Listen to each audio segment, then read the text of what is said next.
Sound check, sound check. Is this thing on? Is this thing on? It's Tuesday, and it's time for Omega Files. Welcome to the Games Tavern. We're running a game tonight using the Call of Cthulhu 7th edition set in modern times 2020, part 2 of LA 459. And we have our same band of intrepid investigators back. So grab a flashlight, grab your 9mm, and join us in the shadows of conspiracy and horror as elder things come forth to try to sap your sanity and rend your flesh. You might survive, you might go mad, but no matter what, you will enjoy it and hopefully be back next week, or at least you'll be back in Amigo Brain Case. If you're watching us here live on Twitch, please make sure to follow. It is free, and it supports all of the Games Tavern shows. If you're catching us on YouTube, make sure to subscribe. Hit that button and subscribe so you won't miss when our episodes get posted. And many of our old episodes are posted out there. So with that, let's go to introductions. I'm David. I'm your keeper for tonight. Online, you can find me as at notorious_GMD on Twitter when I pay attention to Twitter. If you send me something, I will definitely pay attention. Otherwise, I'm dormant. And next, we will go to Flick Baggins. Hello, everyone. My name is Flick Baggins, paranormal investigator extraordinaire at your service, and I am played by Fen Bowman. You can find me on Twitter at Puppy Plants, like puppy dog and a plant. Put those two words together. You can find me on Twitter, and you can also find me on Instagram at It's Ya Boy with an I, Fenny. Phenny.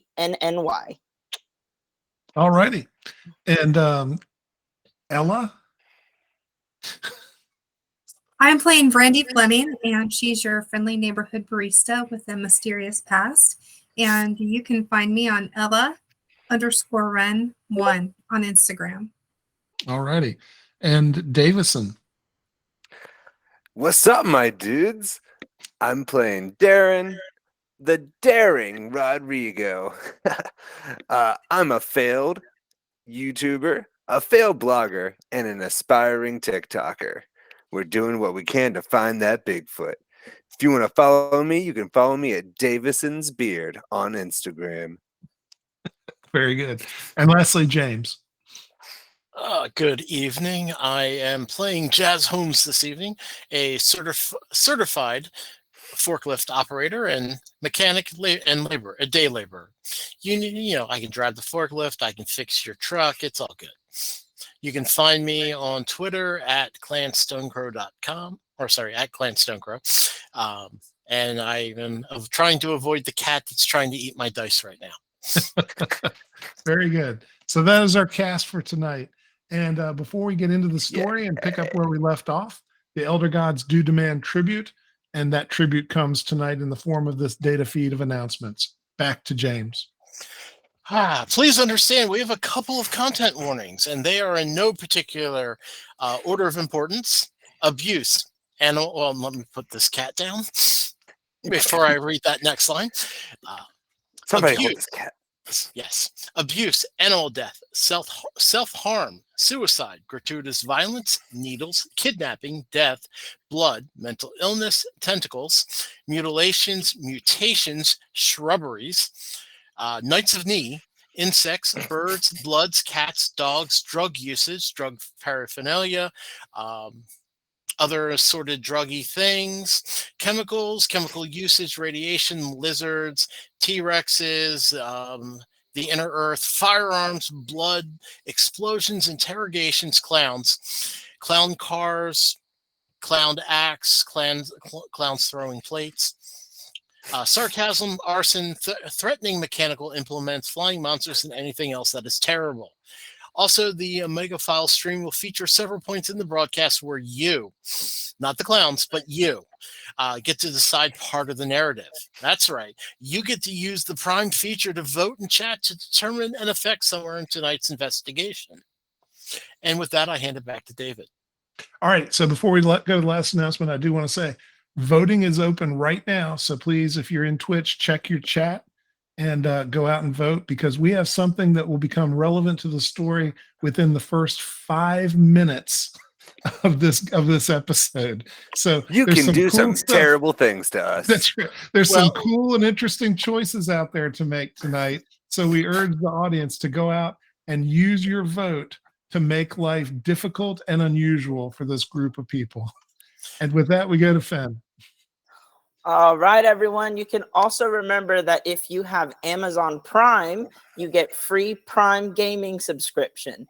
Prime Gaming subscribers support everyone on the show and get access to sub-only emotes and to a special subscriber-only channel on the Games Tavern Discord.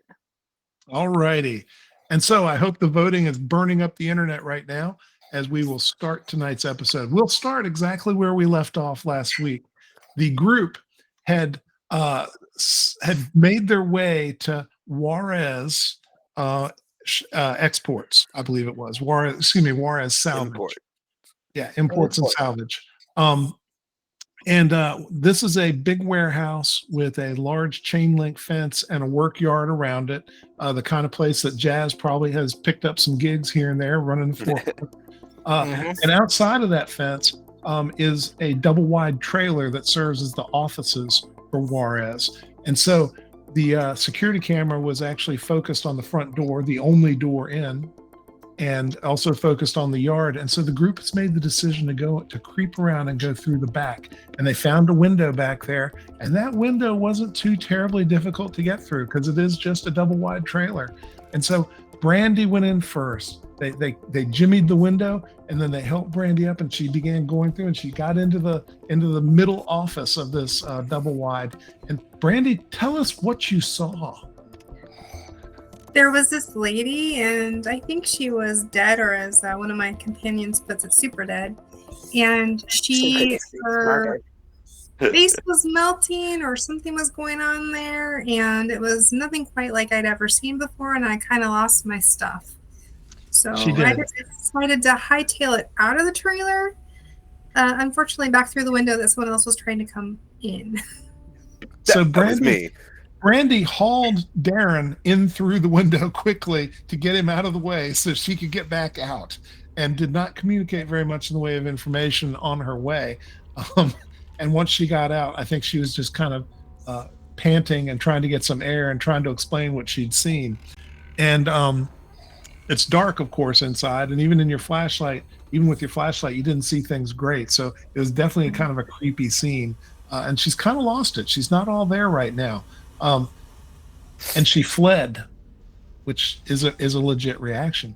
Now, Darren, on the other hand, got in, and using his night vision camera that he often uses as he goes out to pursue Bigfoot, Darren saw pretty much the same thing. And Darren's reaction was quite different. Darren freezes. Darren goes very still. It's true.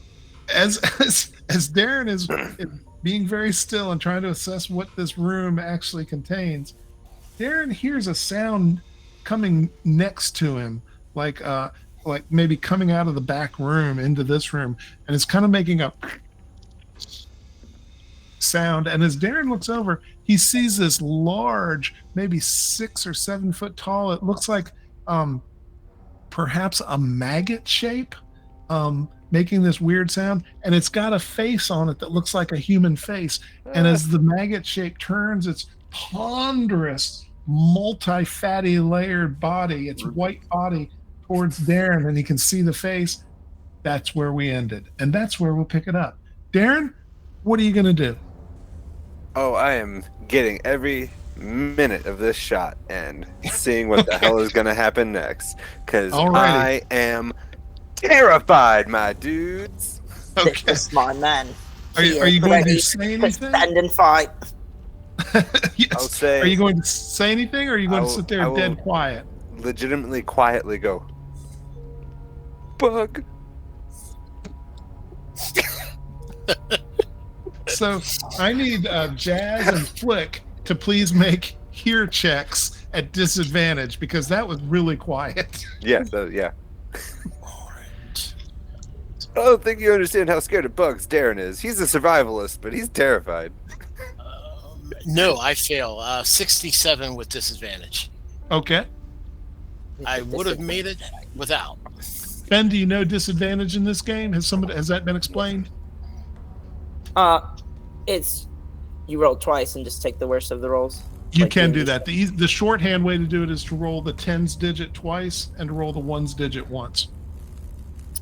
But you can certainly roll twice. That's fine too. So what'd you get? What was your worst roll? My first roll was a 32, Okay, and what my was- second roll was a 59. and I don't believe that does it, does it? Oh, it does. You did. You hear. Oh, You made it on 60. Listen. yeah, because I can hear ghosts, my dude. I listen for ghosts. The quietest of all sneakers. I don't think you hear anything that sounds like a ghost. You just hear kind of it's almost like a rustling or slurping sound, very faint inside the trailer. Guys, What are you going to do? Bug. And you hear what you think might be Darren saying, fuck. Bugs. Oh, bugs? Is that what that is? It's either, Yeah, it's I either did bugs say or bugs. fucks. I don't know which. I'm intimately aware of that feeling, my guy. Hate me a bug. What you going to do? I'm gonna warn the rest of the group. My Warn friend. away. I think there might be a really big bug in there. What? Like- You're talking like a giant cockroach? You know, an No. irradiated Okay, so this is cockroach? sound a little crazy, maybe. But you remember how big we speculated that bat could be? Imagine a bug that bat could eat, and that's what I'm thinking our friend Darren might be confronting right now. There's a dead lady. Dead lady. That I believe. Face melty. Slime. David, is this bug making any moves on me? It is making very marginal moves. Like it's inching forward, but not really in your direction. All right, if it gets to within like 6 feet, we're gonna let me know. Give me a holler. Okay. Okay. You said that anyone with a size over 60 could not fit through this window, right? I said said it it'd would be be hard to harder. fit. It would take some Oh, it effort. would be hard to fit. Yeah. Yeah. Do you want me to lift you up, Flick? Yeah, Jazz, give me a boost. I'm gonna see if I can see what the bug is. Come to my rescue, my dude. I pick him up and start trying to shove him through the window. Okay. So Flick, you're being shoved through the window, and as you're going, it's really dark in there because there's no actual light right now. I whip out. I have one of my little. I grab my little camera from Brandy through the window. Okay. My Okay. little infrared camera. Perfect. So you get that up. Jazz, make me a strength roll. That would be a 32. That's really good.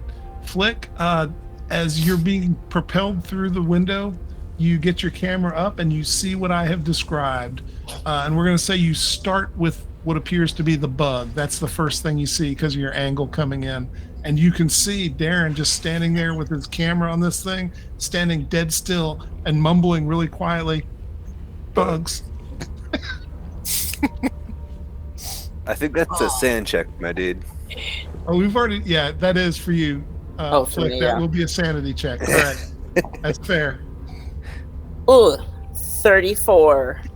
I made That's it. really good. Level-headed, like a friend. But you lose your shit anyway. And Oh, you no. realize, Anyway. and you realize the guy outside who's supposed to be your teammate is pushing you into the trailer with this big ass bug. No, dude, back me up, back me up, back me up. I'll take it back. Jazz, back me one up. more push, please. Strength check. 46. Alrighty. And so what is that? How much does that make it by, Jazz? That makes it by 24. Alrighty. So Flick, if you want to resist, you can make a strength check. Yes. Yes. I am Yes, Brandy. flailing wildly, If you my like- kids. Puts his hand up in the window. Are you helping? Not yet, but I might. I Okay. did not make that strength check, my friends. So you start flailing, Flick, and and flailing. And Jazz, man, that guy is strong. He is field That worker forklift strong. operating. And he finishes the mission he was given, which is to get you through the window. And you plop down on the other side on the floor near Darren. You see me go, Oh, I desperately regret this, my dude. bugs. I'm seeing it.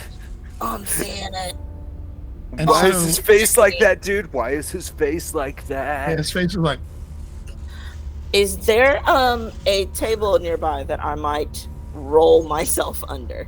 there is Oh, I a thought you were gonna desk take it to dinner. that you'd have to go around to get under because the front's kind of towards you. There's a table to the right, and the bug is straight ahead. So you can make a dash for the table. You can make a I'm gonna make a scooch my move for little the desk. self underneath that table. Okay. Darren, You scoot underneath the table, and as you hit the table, getting underneath it, you hear.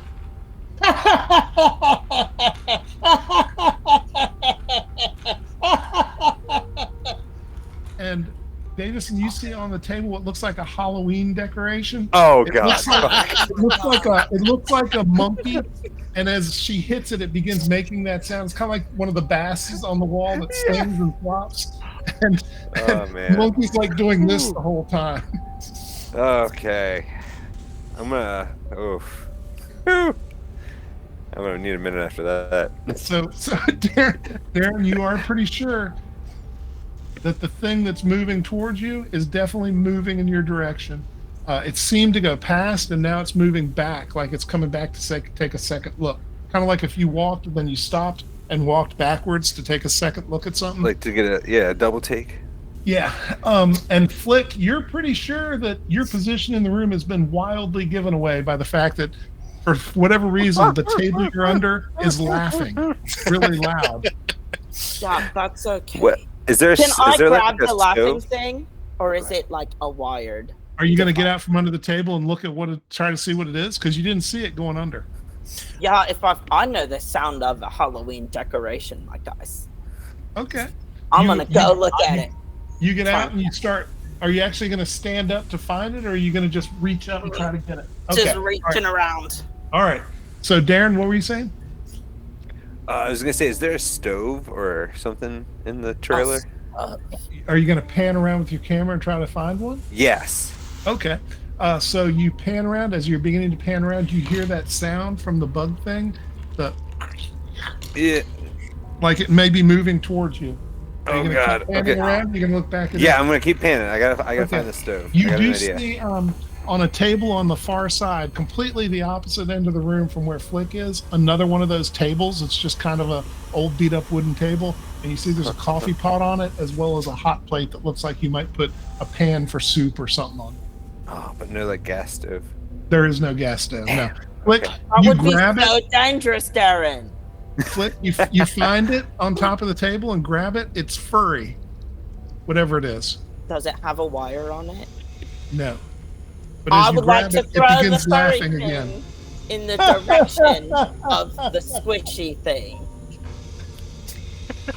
So you're throwing it? Yeah, at the squelching. Alrighty. Squelch. Make me a dexterity Ideally. roll, please. Ideally past. So Brandy and Jazz, you hear it sound. You're not sure what the hell's going on. I'm going to lift myself up to look in the window to see what the hell's going on now. Okay. I You made s- my roll, dudes.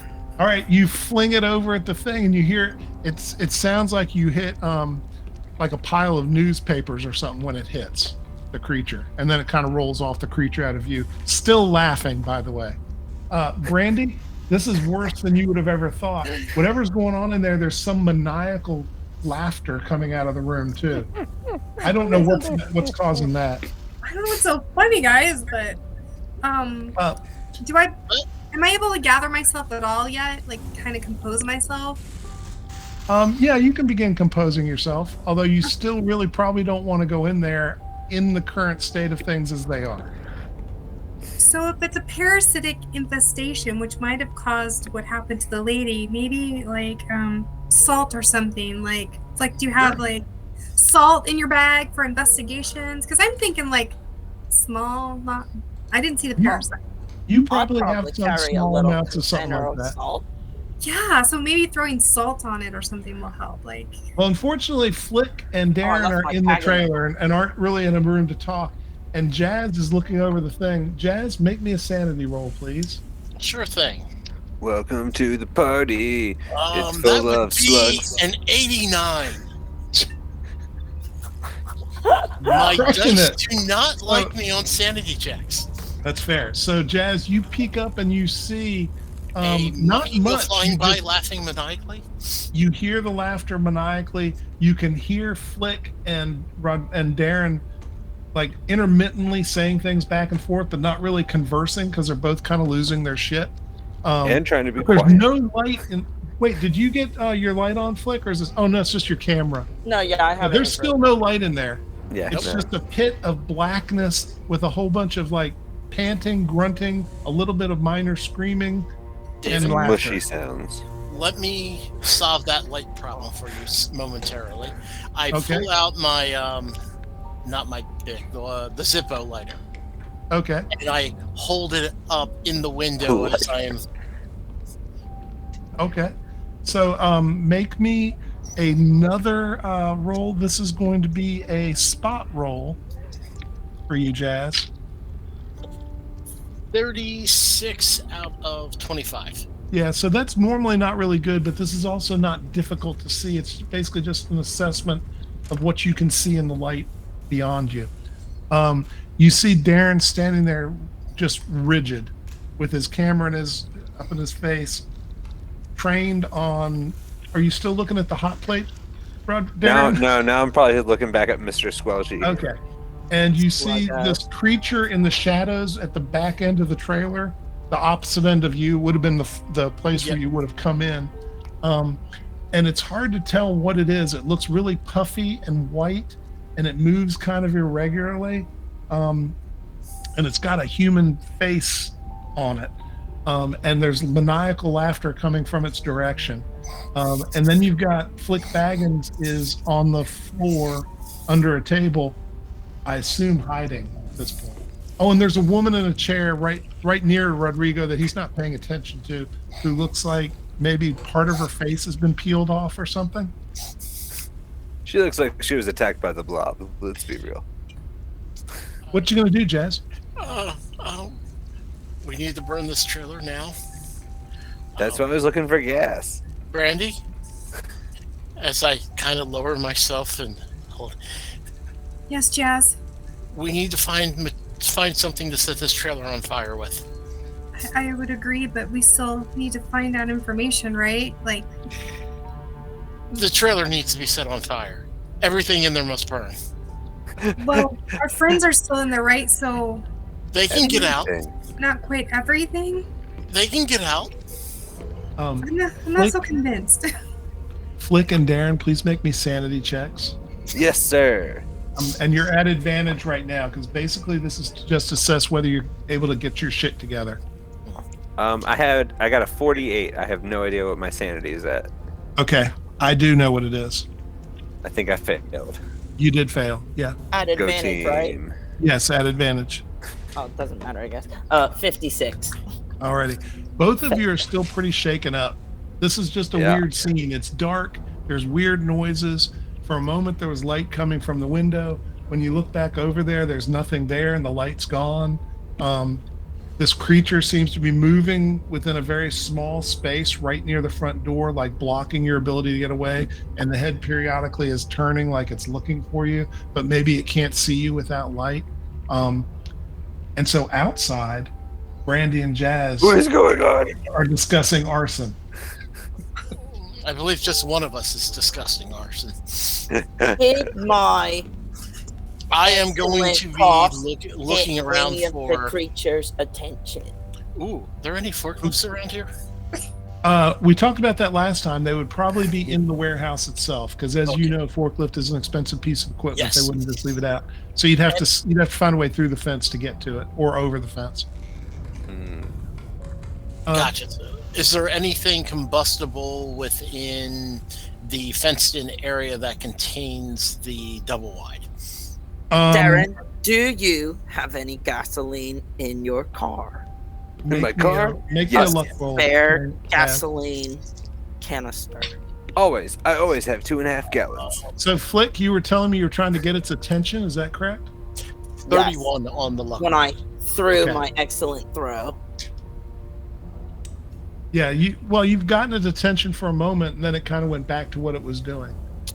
So it didn't seem to notice your throw too much, and of course the laughter stopped. Now, if you want to start the laughter again, you could go over near the creature and grab the furry monkey thing. And I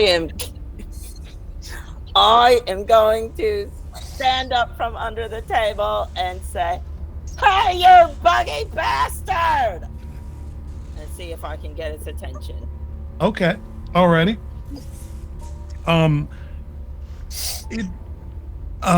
Jazz, you will see there is actually a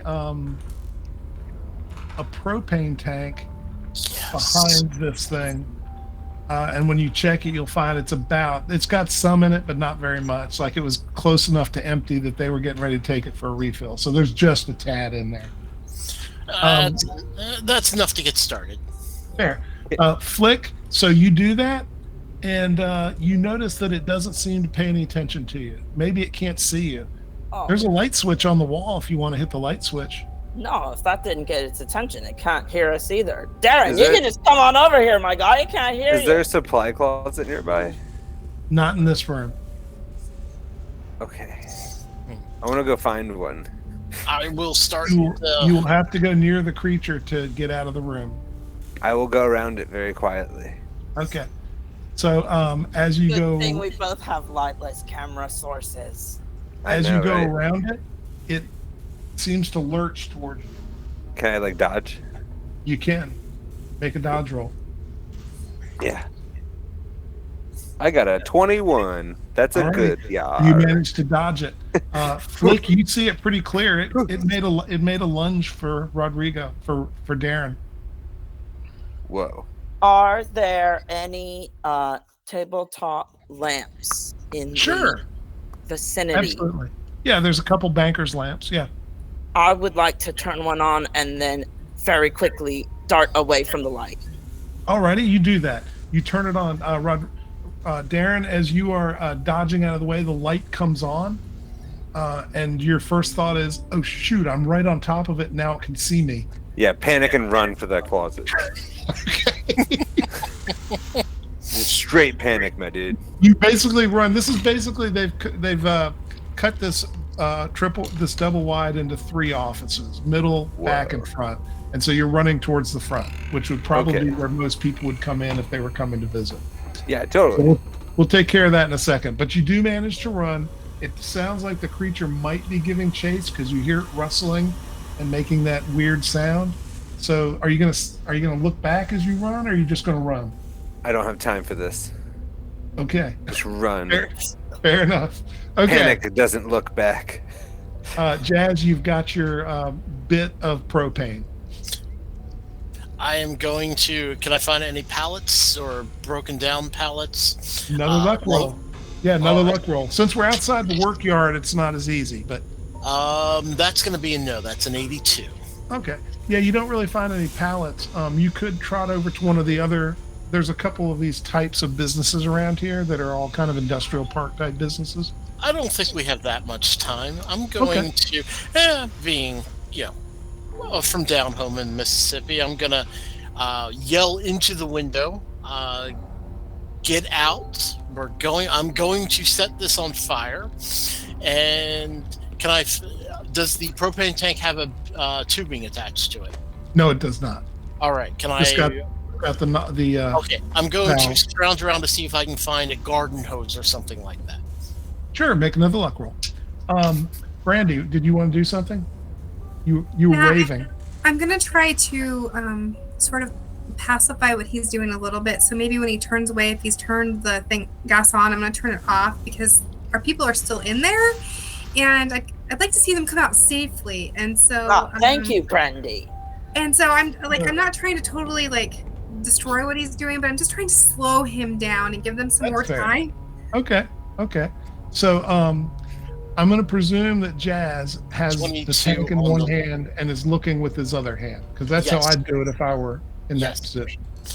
Yeah, I would have the tank in the one hand. The tank is not open because I know it's very low on propane.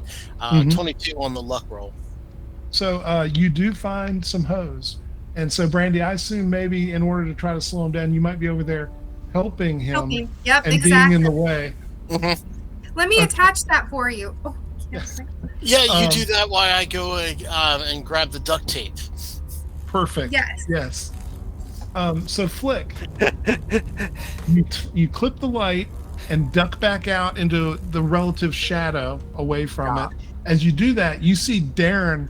You're pretty sure it terrifies him because he was right next to the creature when the light went on, and he just bolts into the front office just in a panic. And so at this point, Flick, I need you to make me a spot roll, and you are at advantage because you now have light. Ooh.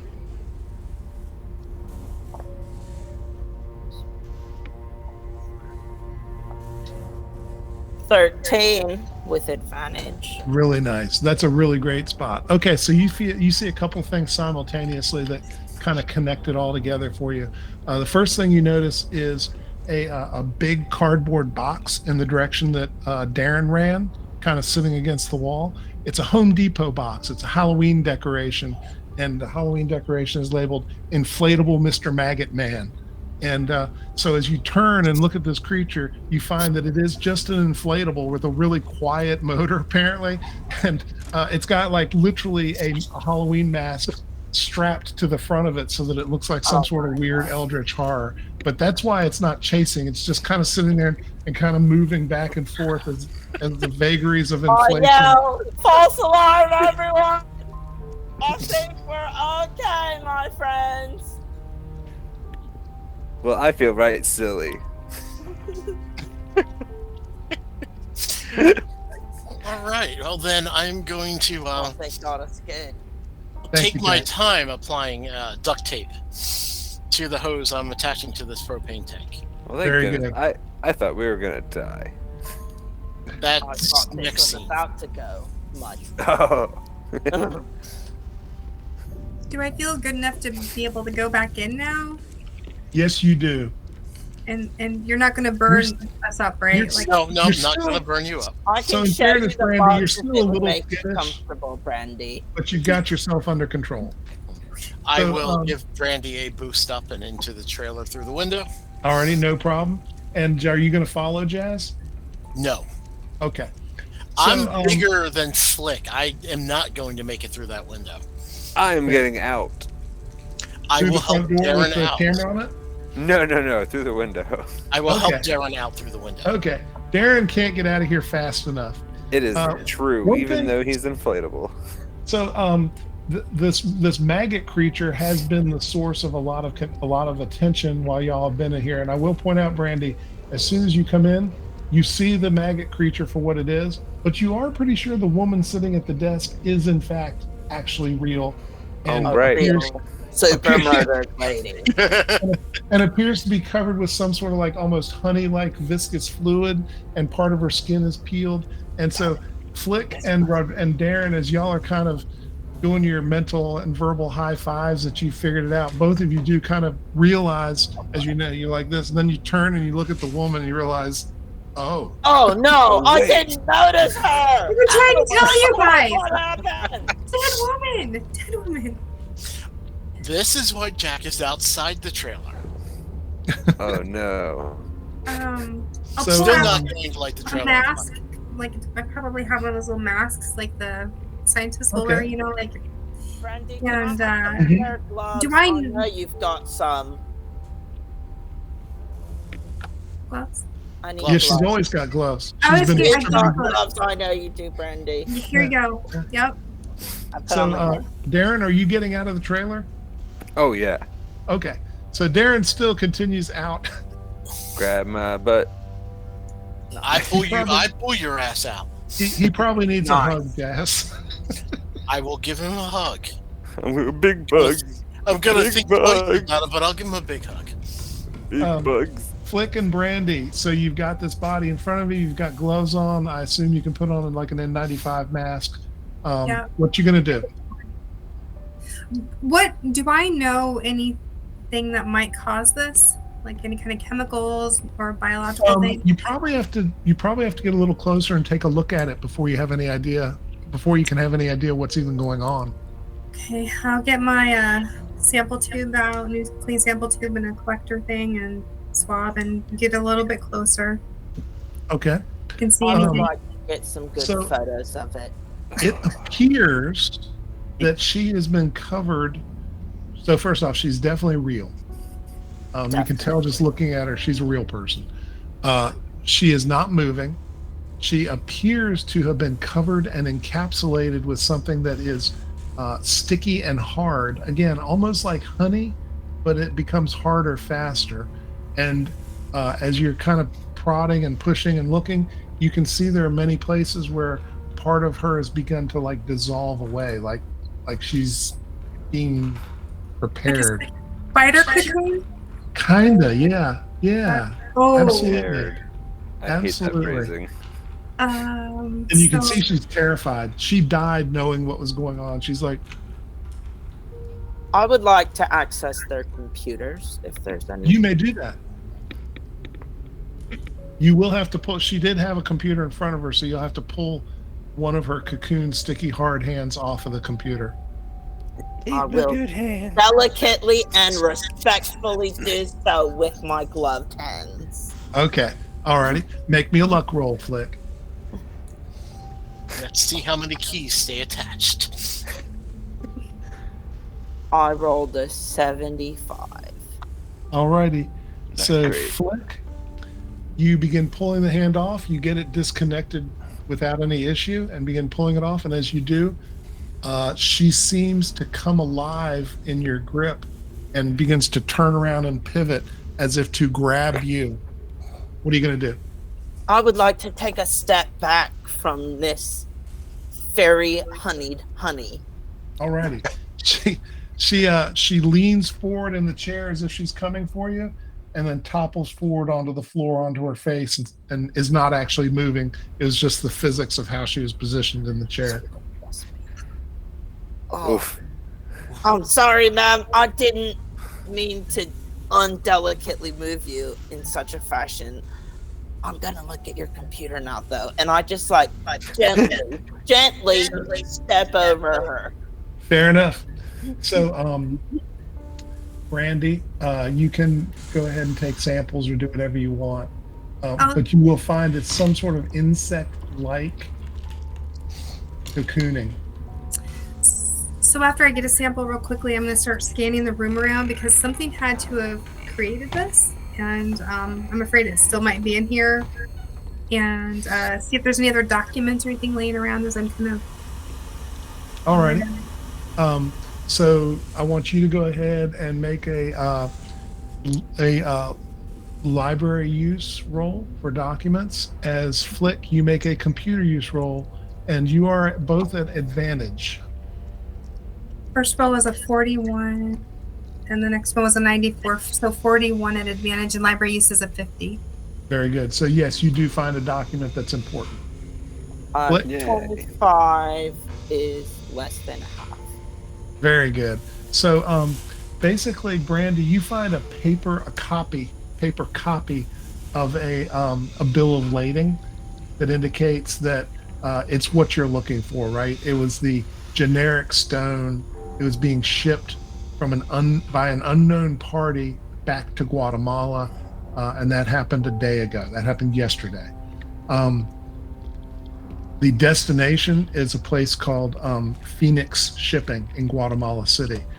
Flick, you will be able in the computer to reference it and find out that Phoenix Shipping was the point of origin for a similar shipment that came up here some time ago, and it is also the destination for the bill of lading that Brandy's uncovered. And Phoenix Shipping, you have an address for it in Guatemala City. Where was the other shipment to? So it came, the stones came from Phoenix Shipping in Guatemala. Yeah. To here, to the museum, and whoever took them from the museum has brought them back here, had them palleted and sent out. And had them shipped back to Guatemala City. Okay. Weird. Very weird. And these are again not exciting stones, right? So like the insurance on them is de minimis.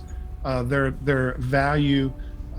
So when they came up, the value was listed as being like $200 or $300 total. But on the way back, the person has actually insured them for $50,000 value.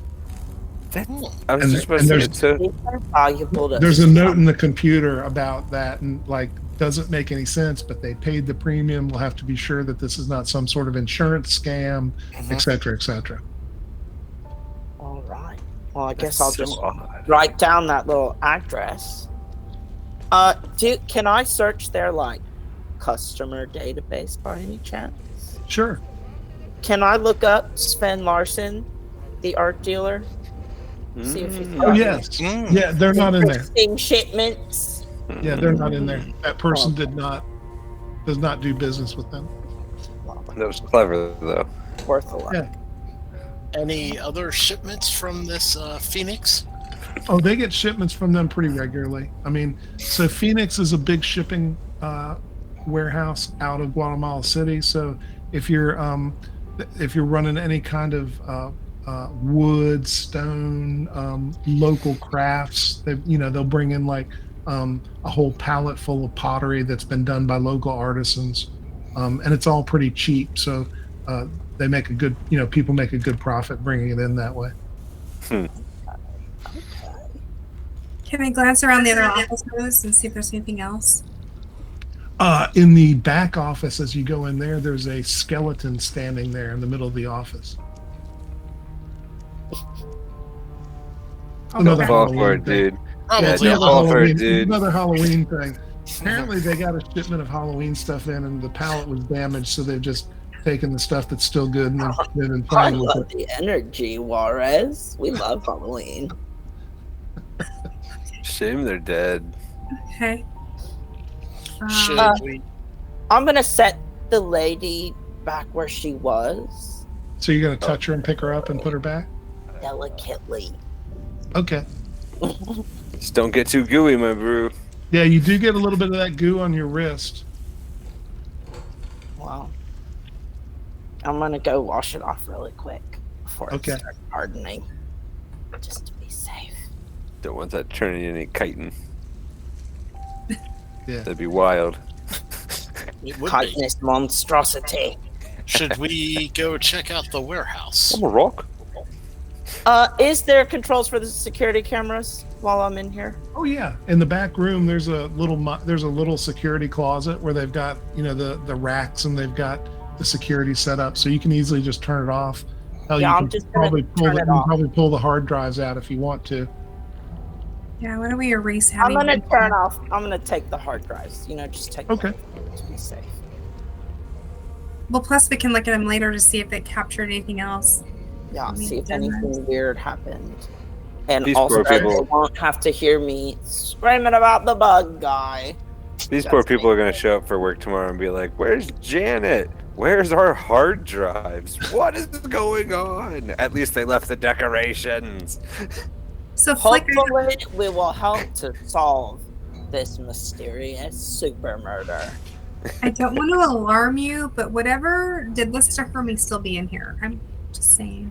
You haven't seen it. Certainly, this is a big trailer. It's a double wide, but you have covered all three of the primary areas, and you haven't seen anything in here that looks like that, unless it's like invisible or something. Do we see any other like leftover tracking bits, like hair, like at the museum? Or No, you do not see that. Okay. I think I'm gonna go ahead and go back out the window then, my dudes. All right. Okay. Don't So worry, all of Darren and Dad. I turned off the cameras. No one's gonna get us. Whew. So all of you are now out back of the trailer, and you have some information. What are you going to do? All right, so what did we learn, guys? It looks Yeah. like those stones came from a place called Phoenix Shipping in Guatemala City and have been returned there by hopefully someone, I hold up the hard drive, on this hard drive. Who Whoa, signed? dude, that was so cool. Who signed for the shipment to go back? Because the museum obviously did not return that stone. Show them the bill of lading or whatever I have that I found in the trailer. It lists the customer as M. Julius. Is that also who paid for the extra insurance? Mm-hmm. Yeah, it's the Hey, only client involved. Hey, Flick, is there any information on this M. Julius in the customer database? No, there's No. got to be contact information. You don't No, insure. they're not recorded. They literally walked in, paid cash. This is a borderline illegal transaction. Oh, Okay. yeah. Okay. I'm gonna just pull out my phone real quick and do me a little Google on M. Julios, Guatemala City. Okay. There will no doubt be someone by that name in Guatemala City. But nothing like. You don't know. Till you check it out, who knows? What about? I mean, say, no, like big what- headlines about an M. Julios in Guatemala City. Nothing. What about in L.A.? Oh, Uh, M. Julios, LA. There's no doubt you would find at least one in LA too. Okay. No, I guess there's no return address or anything. Your suspicion, based on how little information was taken as part of this order, is that this was like a black market type. Mhm. Yeah. And And maybe you're guessing they- this person, they do that regular. if they were not, if it was normal, they would have been like, Mr. Jones or something. Mhm. I mean, Yeah. It's so weird to me that they're No doing phone all number this left for for this the basic rock. signing for the insurance. no, there is a phone number down in, there's a Guatemala number, actually. Okay. What is that phone number? You can record it. It's no problem. Yeah. And it says they actually shipped out yesterday, or they Yeah. received them to ship out. Yes. They Is- So it's already airshipped gone. it, which was again very expensive for rock. Would have been much cheaper to put it on a truck or a train and Or a send it. boat. Or boat. Yeah. The boats are hard right about now. It's 2020. Well, now, yeah. well, so are planes at this point, but True. They So probably less so with freight, I'm guessing. yeah. Do we think it's worth checking out the warehouse? Yeah, I think maybe. I already turned off the cameras, dudes. We might as well. Look around. Yeah. Yeah. Okay. Let's go check out the warehouse. Sure. Okay. Maybe there's So a I think forklift. last week we established that about 7 feet of barbed wire, Oh, right. razor wire topped, chain link, but razor wire topped. Oh, Did they're not just like. Brandy, Flick, did you guys see any keys? They did not look. I didn't I see didn't any. realize there was like. There were none on the desks. Do You said wanna there go were none back on the in and check the desk, see if there are any keys to go through the gate instead of us, trying to pull lift up the chain link and let everybody crawl underneath. Does the work order that we have for the pallet going back to Guatemala have any kind of confirmation number? Like shipping confirmation? No, because it's not they just sent one of their own planes, basically. So it's not like they're working through a third party that would have to provide them that confirmation. Oh, okay, so it's not going back. Maybe we need to look harder into the spin character. There's, like, Maybe this is just the wrong direction. I think Phoenix Shipping is the right direction. I want to Google the number for Phoenix Shipping. Guatemala City just seems really far away. That's all. Yeah, I don't think the home office is gonna approve that. You never know.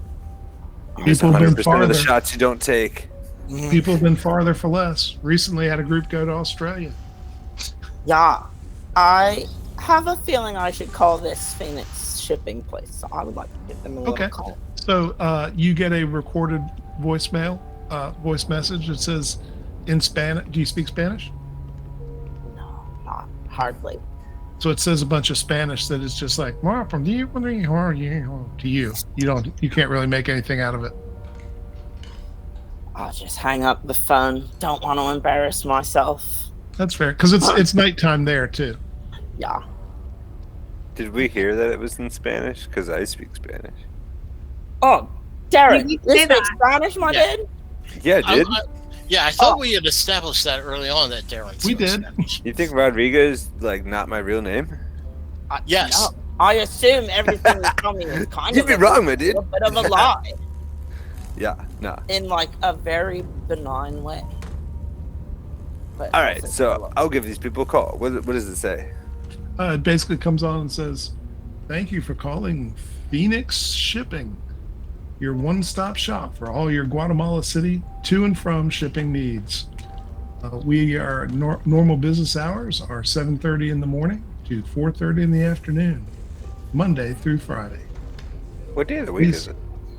I believe we established that it was Friday when y'all went in there. Okay, just curious. Sorry. All right, so they're not going to be in the office for 2 more days. That's probably correct. Yes. sounds like we're Alright. breaking into another office, my friend.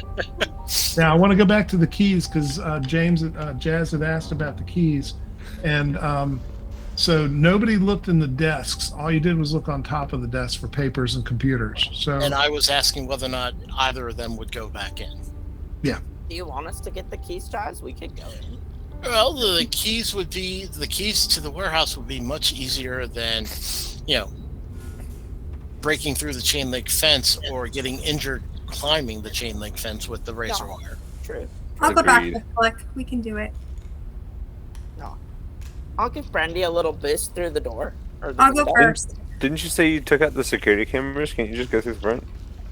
Yeah, but then we Yeah. have to break in the front door, and they know we were here for sure. But you could exit through the front door and leave it on, Well, we instead never of using tried the it window. to see if it was unlocked. So I Oh, guess you're right. Yeah, walk but up even and if see it it's is, locked. locked, you can unlock it from the inside. True, but is it locked now? Oh, yeah, let's Probably. just give it a little tug as we're walking by. Why not? So are you going through the front or the back? We're going to go in I through the don't front. like the way you're asking that, David. Okay, so you go around front and the door is locked, but again, it's a trailer. So Yeah. it doesn't represent the apex of security. Can I They don't pick like it? to break things. Why pick it? Can We I have pick an it? open window. Because we'll I just don't do- like climbing when I can walk, my dude. I'll do it. I'll go through. The You're window. a rock Brandy climber. is climbing anyways. I'm going to give Brandy Yeah? a boost through the window. I'm going back in. Okay, you're going in through the window, Brandy? Yes.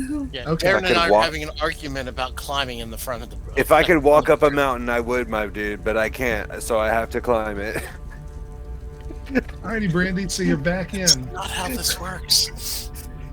I'm just Well, you gonna can go walk over Turn on the and open lights, or are you door. going to stumble around in the dark looking for things? I'm gonna. I kind of remember where things are at, and I'm just gonna go over and open the front door at this point. And then whoever wants to come in can come in, Okay. and then hopefully that'll let some light in so I can see the desk, and try to look through the drawers and find some keys. Okay.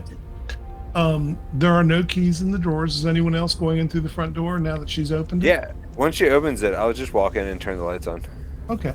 So y'all will search around. You'll find there are no keys in the desks. However, Oh, one of you spots, as you're kind of getting despondent that you haven't found what you're looking for, you do spot that the lady that's at the desk, who's been propped back up in her chair, has keys on her belt that's, of course, covered in goo.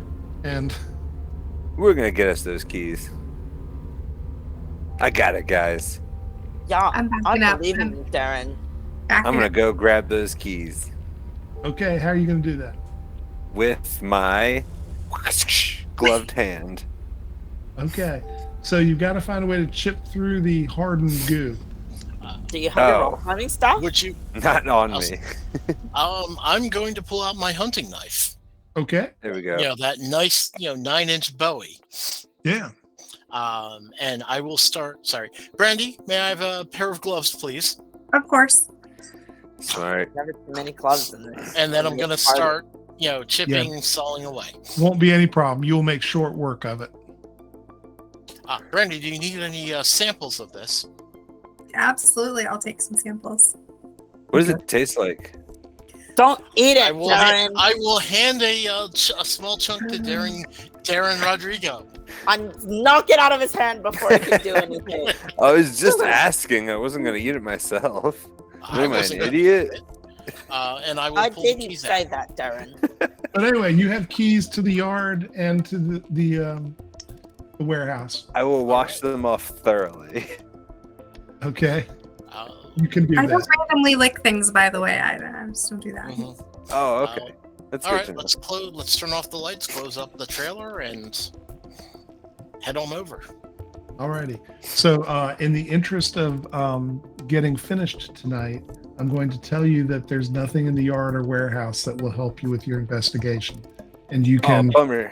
you can go and you can look and look and look and look and look, and you find everything, and you find they've got what you would expect of a shipping company.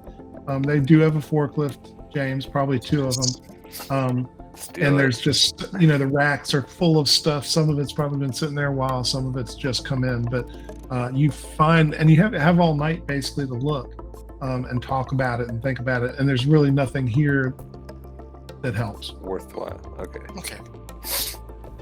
I'm telling you Can guys, I Sven call is the looking home better. I think you're right. They want to call the home office. Yeah, David, can I call them? Sure. Hello, home office. Get him, Flick. This is Travel Tech Support, Hello, Operator David. 87. May I help you? Oh, I love 87. Hello, Operator 87. It is so good to be talking to you, my comrade. I have a bit of a funding type question for you. May I ask who I'm speaking with? This is Flick Baggins, paranormal investigator extraordinaire. Thank you. Okay. You hear the keys being rattled as she's typing. Very well. Continue. We may possibly need to go to Guatemala City. And I Okay. just wanted to know if you guys could get us there. Certainly we can arrange flight. How soon do you need to leave? I'm gonna just hold the foot away from my face. Everyone! They can take us to Guatemala! Where do you want to go? Oh, let's go tonight, dude. Operator 87, can we go tonight? I'm showing the earliest flight would be tomorrow morning at 5:30 a.m. Yeah, that works for us. We'll pull them all nighter. Sleep on the plane. Okay. And where are you currently? You're in We are LA, correct? You haven't. currently in Los Okay. Angeles. Yeah, it'll leave LAX. Hit the American Airlines Oh, service desk, present ID, and you will have your 4 tickets. I assume all 4 of you are still functioning. All 4 of us are still alive. Okay, great. Cannot be Yeah. said for some of the Flip. people we've encountered. Click. We'll arrange what you need. No, Jazz? Yeah, ask them about documents. Hey, Operator 87. Documents. What am I asking them, Jazz? I've heard, there is a need for like paperwork to enter and leave a country. I'm not really familiar. Do we with need this. visas or anything to enter Guatemala? We'll Okay. take care of that. Oh, perfect. They're gonna Do you take have- care of do you it, have your- everyone. Do you have your passports? Yeah. What's a passport? Oh, We're gonna take Jazz to the passport office real quick and get him a passport. You get it done and then after. well, they Yeah, might it have. usually takes like 3 months. You can get emergency ones done the same day. Oh wait, That's but true. I guess we don't Oh, live really? in- But not at night on a Friday. Yeah. The company can help us, right? Hello, Are you? Operator. How many members of your group do not have passports? I do. Just I don't Jazz. have a current one I can use. Oh, Brandy needs one too. I was just climbing in Guam, so we're straight. Oh my god, I Alrighty. was just ghost hunting in Siberia, dude. Wow. Anyway, Operator 87. Small Jazz world. and Brandy need new passports, please. She says, I need you to go down to Watts area, and she gives you an address there. And she says, I need you to ask for little Carlo. I'm going to Watts and I'm asking for a little Carlo. Yep. And tell him you need 2 passports that'll be good enough for a quick trip to Guatemala. You have got it, my comrade. You will probably have to pay him. He does not take purchase orders. Okay. Have a lot of money. Do you happen to know how much it'll be? I have no idea. Okay. That's okay. We'll wing it. We'll wing it from there. We'll make it. Alrighty. Okay. One Thank last, you, you. operator. one last Pleasant thing. travels. Oh, Brandy has a question. Why might we be dead? Like I heard you say something like they're all alive and not dead. Like, No, it's okay, Brandy. Don't worry about it. We're I- fine, operator. It's I everything. don't think I said alive, not dead. I just said all still there, didn't I? Yeah, we're all still. You said 100% functioning. Functioning. Yeah, okay. functioning. Yeah, functioning. That's a good way to put it. Yeah, don't worry. It's All right. fine. Well, thank you. Have a good evening and bon voyage. Oh, thank you, operator Thank you. 87. I'll give you a great review to your manager. Thank you. Tell him Darren says hi. Oh, Darren says hi. Okay, thank you. Goodbye. We love you. And we hang up the phone. This is why we always get such good customer service. You gotta treat your people right. Yeah, you just gotta respect them. They're just trying to do their jobs. Just trying Exactly. to help us out with our issues. Yeah, man. So we feel gotta that. go somewhere called Watts. Ask for someone named Little Carlo to get you two some passports. Oh, little Carlo, what a name. All right, Darren, drive Ah, yeah. All to right. the Darren Mobile. And I hop in as fast as I can and get everyone in there. And then once everyone's in, I slowly roll up a joint, Is there any cash? in light that it up, building? and then I'm like, all right, guys, let's go. Too late to be asking. What, Brandy? I was just saying, was there any cash in that trailer? Because I'm like, I have tip money. You weren't looking for cash, but make me a luck roll and see if you found anything. I mean, she's not gonna need it. 14. That's really good. Yeah. You find $23.87. I almost tripled what I got. Right. All right. Good day. Alrighty, so you make your way to Watts and to the address, and there's a shady looking guy out front dressed in a cardigan and some golfing shorts and some flip-flops, which is the most worst dress aesthetic you've seen in a while. And the fact that he gets away with it down here probably means something. And he's just sitting on his front porch. There's a bunch of other people sitting around the porch with him. They're all talking and drinking and listening to music. So I'm gonna go out on a limb here and say that maybe I stalked these Yeah, if you want. Yeah. Go ahead, Darren. guys. All right, it just could be a vibe, but I'm feeling it. So I'm gonna get out. Still got my J, and I'm gonna walk up and be like, "What's up, guys?" He looks up, he goes, "Not much. How about you?" Oh, just chilling, and I'll offer him some. He will take it and take a drag and hand it back to you. He goes, "That's pretty good." Thanks, bro. Just got it in LA. You gotta hit it while you're here. So I was just wondering, man. We were looking for a guy named Little Carlo. Yeah, that's me. That's you? I had a feeling, man. Your style, everything precedes you. Yeah, right. So what do you need? So my dude, Who told you about Little Carlo and what do you need? we were sitting here by the home office. We needed to get a couple of passports for a couple of my friends here that would actually get us all the way to Guatemala City and back. So nothing too crazy, but definitely a rush job. All right. Well, This is That'd all be- in Spanish, by the way. I'm sorry. I should have yeah, said that. that'd be $200 each. Totally, man. Do you need cash or do you take other stuff? If you got credit card, I can take that. Bet, I I got run a- you. I run a porn bookstore down at the corner. I can run it through that reader. Sounds great. I don't care what's on there. And I'll hand him a card. He goes, all right, let's go. We'll take a walk. And he walks you down to that place. I'm gonna go And walk so I'll- with him I'll so I like- can grab a book. I'll motion towards them to come out of the van and follow us. Come out of the van. So he walks you into a dingy, terrible-looking little porn bookstore with those, I guess, theater booths and stuff. And out front, it's got a small array of terribly overpriced and remarkable sex toys that you probably haven't seen recently. Whoa, this place is crazy. And, I don't he even know walks- what to do with Check that. out if they've got any local performers. I believe in shopping local. Even Brandy, in you say adult- that, he turns to you, goes, Kansas City Corkscrew, of course, man. He keeps walking. Whoa. Jazz is just wide-eyed and staring at everything. He, I don't know if he that was walks, hot or confusing or terrifying. Yes.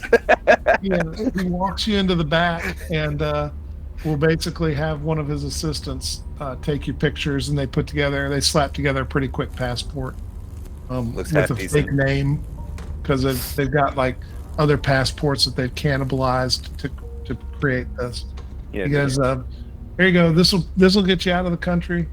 Probably get you into any country. If anybody takes too close a look, you might be in some trouble. But you get what you pay for. yeah, no doubt. We won't make too much trouble while we're at it. Cool. I appreciate you, Davison- little Carlo. Davison, make me a credit rating roll. Okay. Oh man, I actually even put points in this. So I have a 45 because I figured, it would actually come up. Mhm. And I rolled an 89. Oh, So, I'm city. he comes back to you after a minute and he says, your card's been rejected.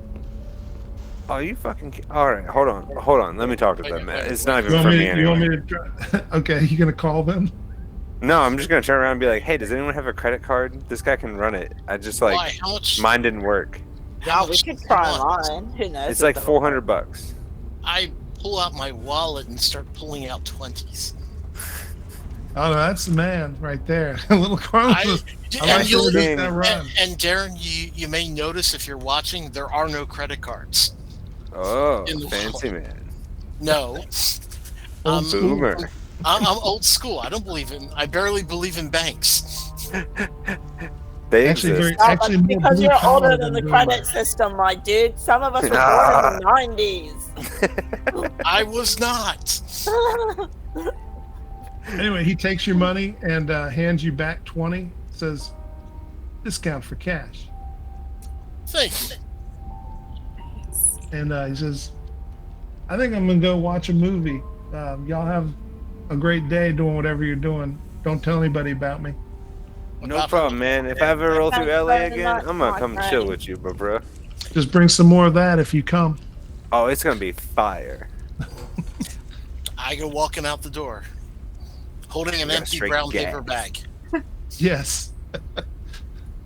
I'm just like, All right. Looking you ashamed seem of like myself. a really nice guy, Yeah. everyone. He seemed real friendly. I like his energy. That's fair. All right, Um, so we're going to Guatemala City. Guess You we gotta are. pack our stuff for a trip. So you start heading towards the airport, and as you are getting into your car to take off from Watts and from Little Carlos's area, a car comes speeding around the corner and up the street, and you can see people in the car. There's a bunch of them. Can I reach into my glove compartment and pull out the gun? I dive for cover. Of course you can. Yes, you I'm can. gonna also duck down for cover. Okay. Agreed. Not the face. Not the face. What are you doing, Brandy? I'm diving for cover too. Okay. That We're look good. hiding. The car just gonna be rolls like, "Get down." past. The car rolls past really fast, and a bunch of muzzles come out of it and start shooting at your car as they come past. What you gonna do, Darren? Can I try to crack a shot off at him? Sure. Can't wait. Yes! I rolled a 12 out of, like, what is it? 48. That's really good.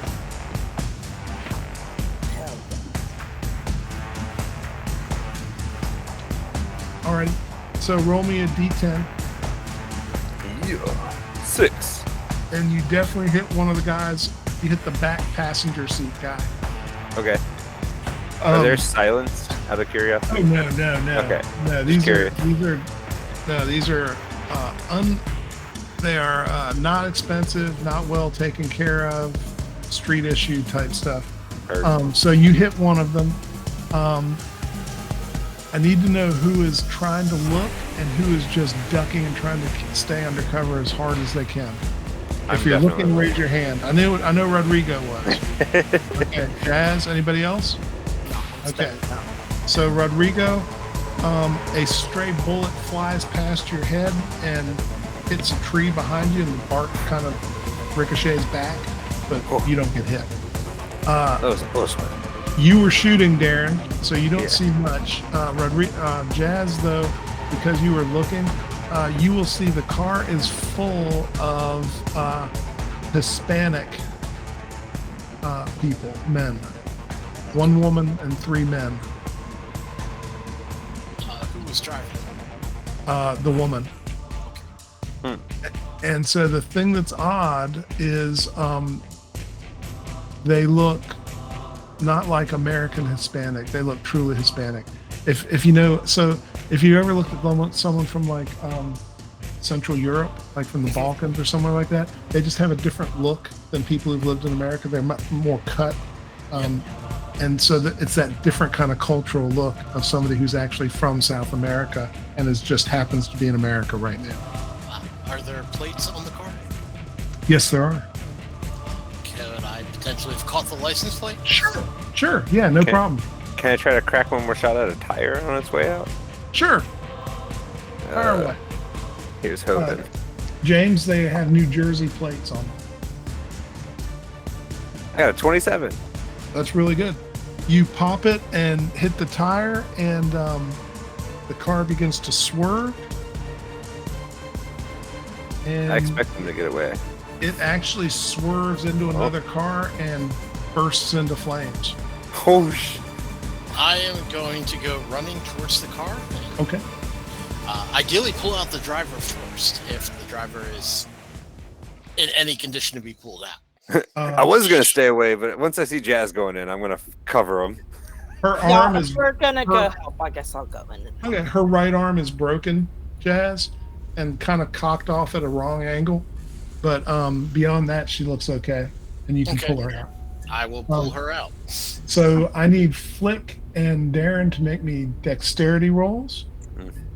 Brandy, what are you doing? I'm going to start heading that way too to see if I can help with injured people at all. I made my dexterity roll By how much? by 4. Okay, that's close. Very close. I got a 6 out of 70. Wow. Wow. Yeah, Darren sprints. He's very quick. Really a daring dude. So, Yeah, bro. So Darren, you get there. Which one? So Jazz has the driver. Who are you going to take? Any of the guys that has a gun. I don't really think it matters to me. Back seat behind the driver is probably the closest to you. Sure. That would make some sense. Flick, you going to grab the back seat behind the passenger? I am going to grab the guy that has not been shot. Okay, that's He fair. is a greater threat. Okay, fair enough. So you grab that person. As you're grabbing him, you realize the car's about to go up. You may be suffering. You may be at risk for catching a face full of flame. Let's pull him out. Are you going to pull him out, or are you going to abandon it and save yourself? I'm going to pull him out. I'm going to try Not you, Darren. Oh, sorry. Flick, you've already got yours out. Flick. I'm going to try and pull my guy out. Okay. You get your guy pulled out as the car goes up, and you do take a point of damage from the flames. What a hero. But you've got the people out. And as you kind of pull them away from the car and you hear the one person left in there screaming for a few moments, you notice that your friend, the passport specialist, is standing in the street with you with about 8 people next to him and behind him. And he looks at them, he goes, are these your friends? No. They Nope. just tried to shoot us. They just tried to kill us on a drive-by. Yes, Jazz. So he's stepping out for just a moment. So he bends down to the one that was driving, the woman, and he begins to put his finger where the brake is and squeeze, and she begins to screech. And he's speaking to her in Spanish real quick. Darren, you can tell he's saying, "Who are you and why did you shoot my place up?" And she comes back with a nonsensical word She just keeps looking at him with like crazed eyes, and she goes, "Camazats, Camazats, Camazats." And then in Spanish, she rattles off, "The shadow made me do it. The shadow made me do it."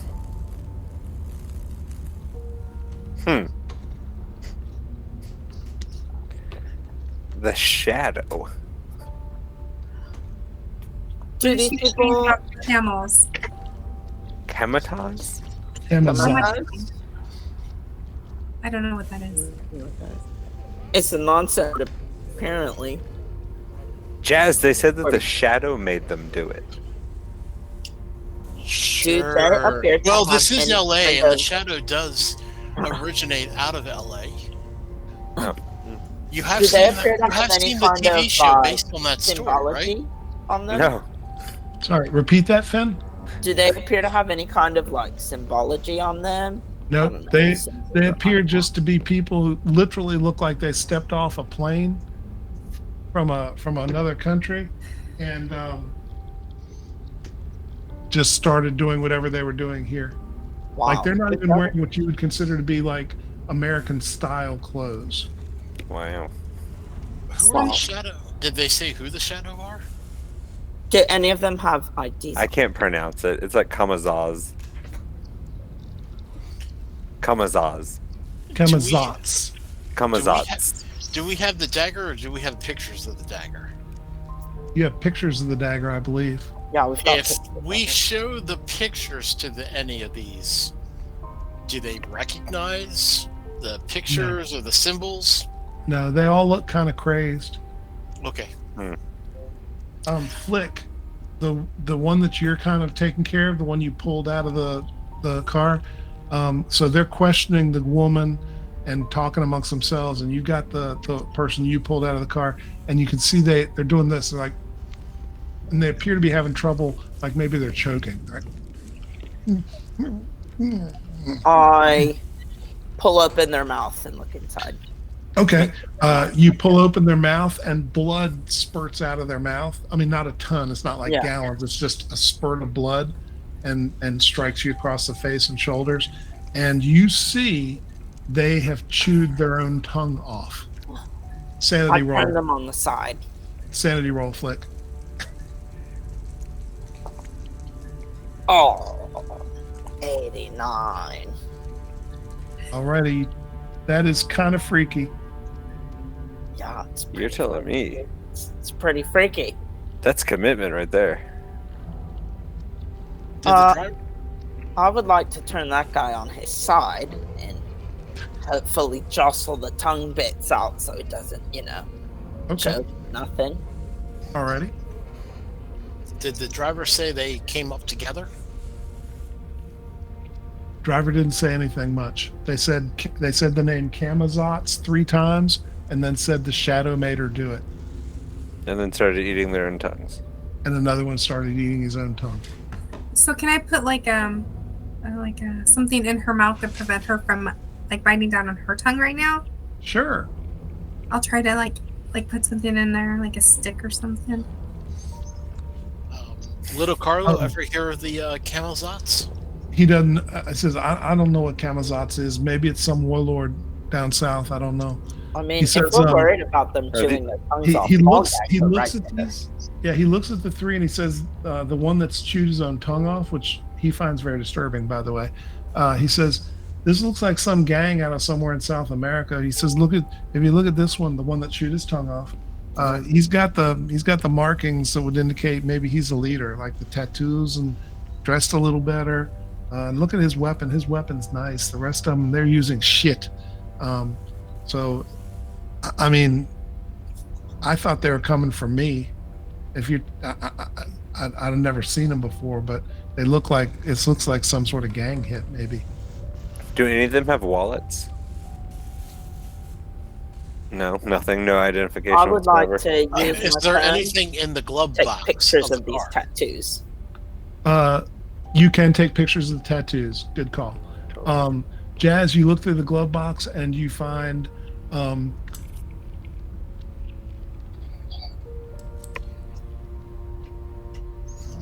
trying to think of how to phrase this correctly. It is an email sent to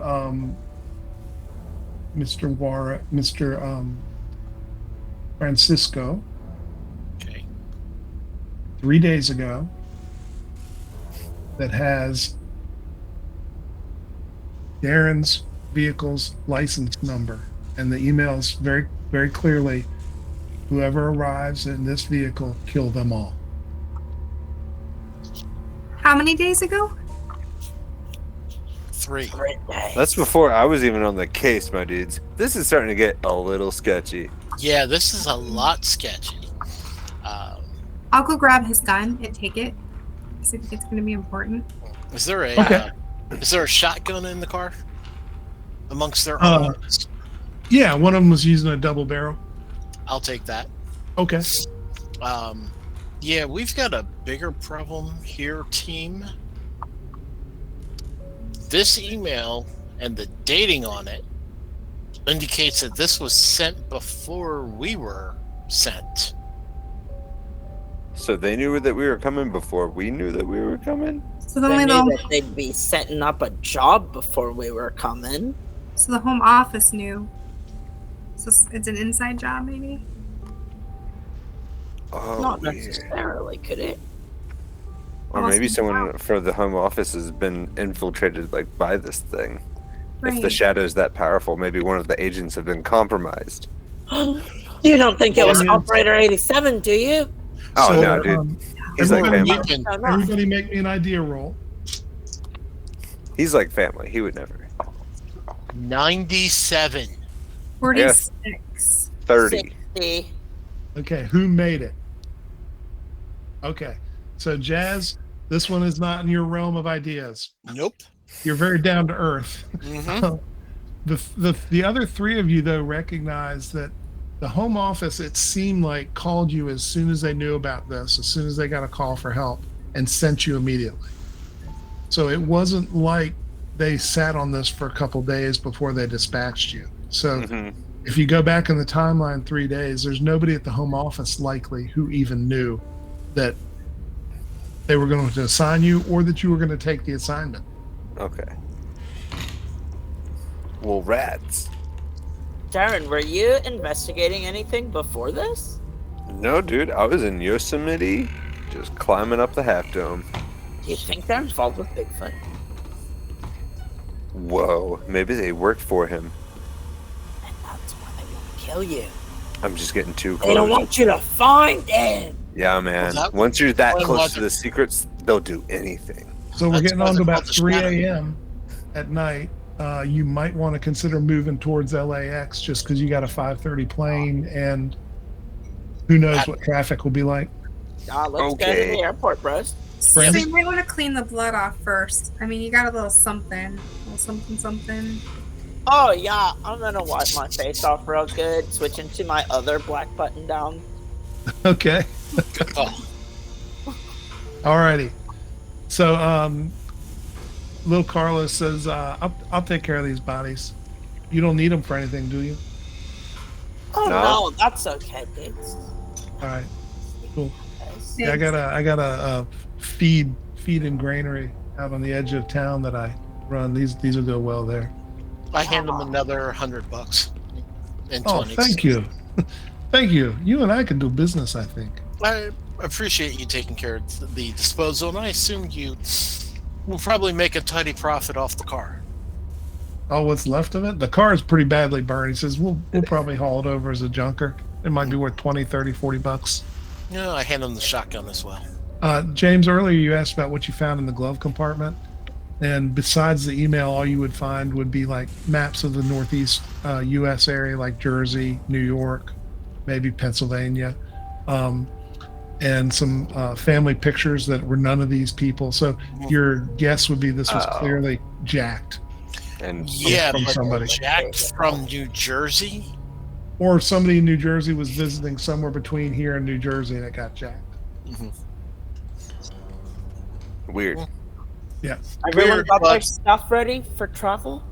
Do you guys have any ideas how to get this Solutions. gun with us? Like, or should we leave it here somewhere with someone to watch it? probably should just hand it over to little Carlo. Yeah, little Carlos will take any of the guns that you want to give him. He says, "I'll take Okay. care of these." I will ask little Anything Carlo, that we does he have don't want any found, let's hand contacts it in, over. in Guatemala, where we're going? Little Carlos, Yeah. make me a luck roll, James. Flick, what did you say? Oh, I said that we should give anything that we don't want found from these Yeah, guys. he'll take care of it. Yeah, Yep. he'll clean it. 34. That's really good. He says, "Yeah, I got a contact down there." Okay. Can we, guys, if you guys have a list of certain equipment you would like, we can provide it to little Carlos, and then we can use his person who can possibly procure it when we're there, Oh, and have him provide us with some clean transportation too. Yeah, it'd be nice to have like a car and just some like generic survival-y gear. maybe we can get some Maybe a handgun. fake A Bowie IDs knife, for down there. a hunting bow. Yeah, some fake. That'd be nice. Yeah, You something can that I pack, you can present. pack your Bowie knife, Jazz. Okay. If you, Well, if you check the luggage, you can pack I it. wasn't planning on taking a check bag. Okay, I was planning on doing a carry-on, if that. fair enough. So yeah, he'll take your list, and he says, "Well, I can't guarantee he's got all this stuff, but you see him. He's at the Blue Emu. It's a cantina down there. They call him Lazy Eye Joe's. We can make that happen. Yeah, he had an accident on the job at an industrial plant and never been the same. Okay. Obviously, somebody was not following forklift safety. I'll tell him you're coming. Which one of you wants to be the point man on this? I'm only going to tell him one person because his head's not quite right. after Darren, the you want to accident. do it? I Why don't say you let me do that? I was going to say it should be Darren, since he can actually speak Spanish of all of us. You speak Spanish? Yeah. He See. says something to you in Spanish. Says, "No, you don't. You don't speak any Spanish." He says that to you in Spanish. I do. Look, I may look white, but my last name is Rodrigo. I was born this way. Do you say Hey. that back to him in Spanish? Yeah. Oh, he says, "That's fair enough." All right, get the fuck out of here. All right, Darren, hightail it to LAX. Alrighty, so y'all will make your plane and will be airborne right at 5:30. This is a great time to fly because they're not backed up. There's not a lot of problems with flight schedules at this point of the day.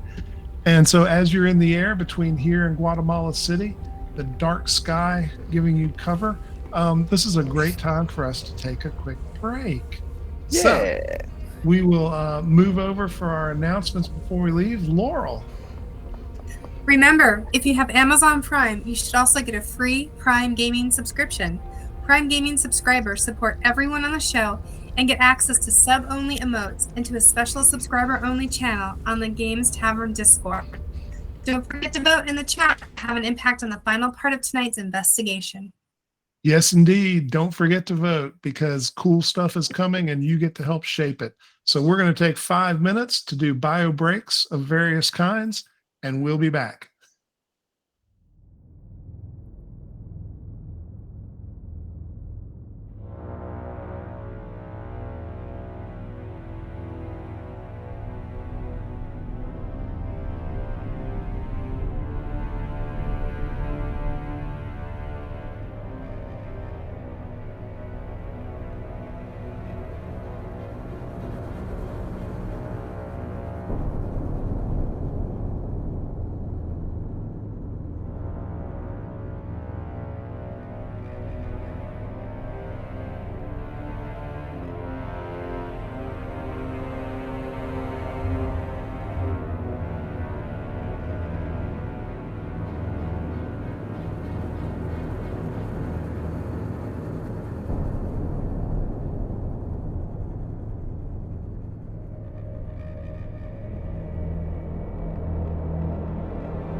Uh-huh. All righty. Welcome back, everyone. You've made your votes in chat, and we are already loading those votes for the next scene, as it will help us dictate what these investigators have to deal with. So right before we went on break, they were on a plane, and they're headed for Guatemala City. I think they're going to check in with a fixer there for some equipment, and they also, I think, have a lead on these stones with the company that ostensibly shipped them. So let's take a moment while we're on the plane, because I know that gives you a little bit of downtime. And if y'all want to talk about anything during your trip down, or if you want to do any research, let's go ahead and do that, because you've got probably a good 6 hours, I'm guessing. Yeah. Flick. So first, I'm gonna do us a Google on what they were saying. I'm gonna Google the term, Camazotz. Okay, you Google that. and I Brandy? Googled it. Should I Okay. describe it, or should you describe You it? feel free. You're the Okay, character. guys. I did myself a little Googles. And it would appear, based on the image search results that I got, that a Camazotz is a death bat, which is a giant bat Of death? of death. Oh, Well, that doesn't sound good. it also sounds right up the alley of what we're dealing with. How big of a bat? Like Yeah. 2 inches, 4 inches, a foot? 20 No, feet? like a big dude. Like a big dude. Oh, Probably bigger so bigger than Bigfoot. Yeah. Whoa. Sorry, my guy. He might be.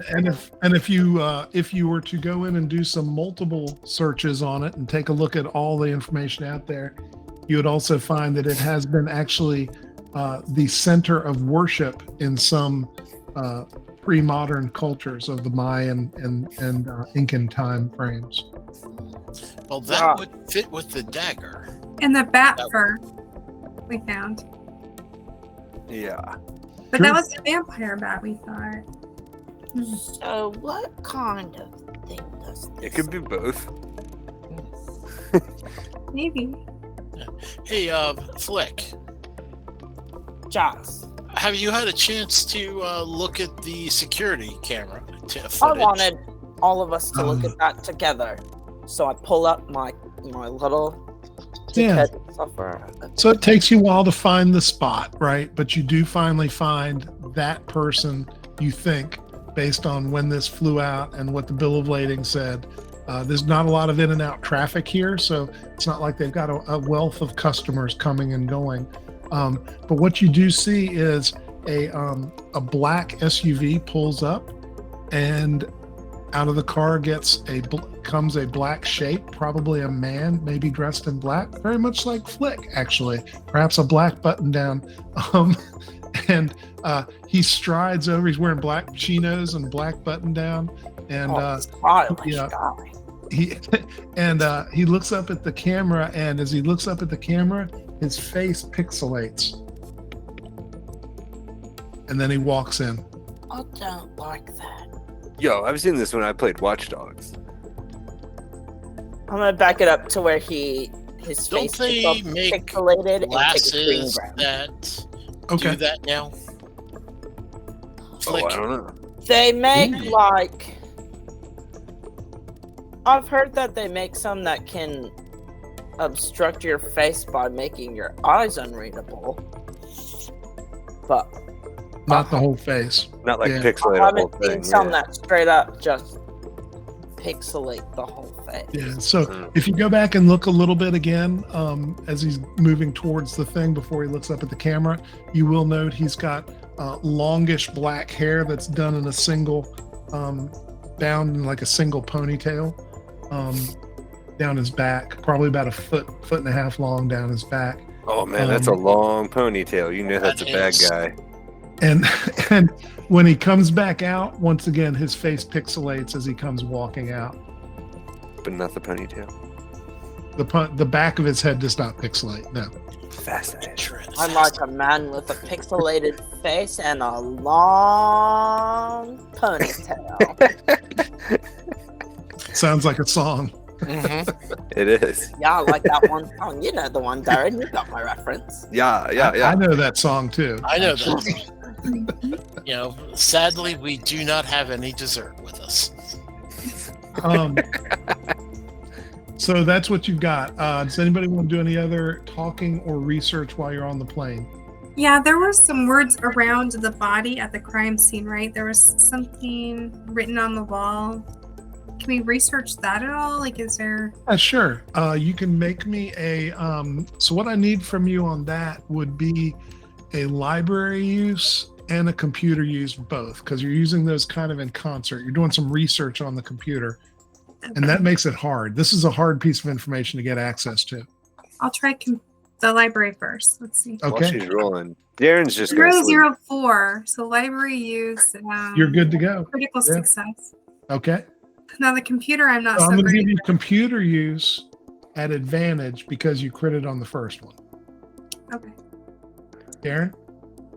Oh, I was just going to say, I'm going to take a nap. Okay, fair. Yeah, I will. If we have pictures of the symbols that were carved into our curator, I'd want to start doing image searches. Yeah. So that'll be part of the same thing she's Okay, it's doing part of search. because it is the same symbology. Okay, But if she fails, I'll let you have a whack at it too. sure. What'd I you get, also Randy? want to... Wait. It's a good thing that I had that advantage because the first one would have failed, but the second one was a 0.9, so 9%, and my computer use is 25, so it is the second category is a 12. Yeah. So basically, you find some references to this online. Nothing really fancy. This is all like old sites that are very speculative about, kind of like the 40 Times and stuff like that. They're very speculative about paranormal activity in Mesoamerica, ancient Mesoamerica. Jazz is kind of looking there from his seat while you're doing, and he's kind of chiming in because he's got an interest in that too. Flick, what were you saying? I would like to image search the tattoos. Okay. on our The tattoo. Make me a computer use on that one, straight up. So Jazz and Brandy, as you're looking at these things, do either of you actually have Cthulhu Mythos? No, I made my computer. I do not. Okay. Make me an occult roll, both of you. What did you get, Flick? I made a 35 on my computer use. And what is your skill? Okay. Yeah, so you can find it. They are kind of stock standard gang tattoos in the Guatemala City area. Nothing. 0.8 out of 0.5. Brand? Oh, Yeah. So I missed it by 3. I have no points. do you want to use some luck to make that happen? Yeah, let's go. Yeah, let's use some luck to get that to a 5. Alrighty. What And Brandy, idiot. did you get yours? I failed by a lot. Okay. So it takes y'all a while to kind of power through this because there's a lot of material to take in, but finally you do. Jazz kind of has a breakthrough as he's reading through all these different websites. And Jazz, what you figure out is these markings are definitely like proto-religious, like religion before religion, kind of a primal religion, Okay. and definitely revolve around blood sacrifice and an offering to a higher power. Which explains our curator, which explains the dagger that's missing. Flick, what'd you do? How'd you roll? Weren't you just rolling? No? Oh, I'm sorry. I thought you were. My bad. Oh no, I was just rolling for the. I had rolled for the gang tattoos. Oh, that's right. Okay, sorry. Anyway, that feels like a pretty full travel time. Do y'all want to talk briefly about what you're going to do before you touch down? I'm gonna catch some shut-eye. Okay. Yeah. I say we get a cab to the Blue Emu, Meet up Meet with our contact. Do we want to go to Phoenix, or where do you guys think we should be going? I think probably look up where Phoenix Shipping is, and then maybe even see if there's I don't know, some kind of cultural center that we could go and ask some questions at. Yeah. I think we need to be really careful and observant, because if these people knew 3 days before we were going to be somewhere that we were going to be somewhere together. They might know that we're going to be here. Right. That's a good point, Brandy. It's a really good point. It doesn't exist in this game, Brandy, but I'm going to give you inspiration. Give her an extra point of luck. I'm just going to give her one reroll. There we go. Yeah. That can be very important later Yeah, on. you gotta remember it, Brandy, because I won't. Okay. Hey, So you touch down. The flight has gone just fine, and you are headed to the Blue Emu. Is that correct? Yeah. Correct. Alrighty. So as you are leaving the airport to get to the area where the cabs are, you all can please make me a spot roll.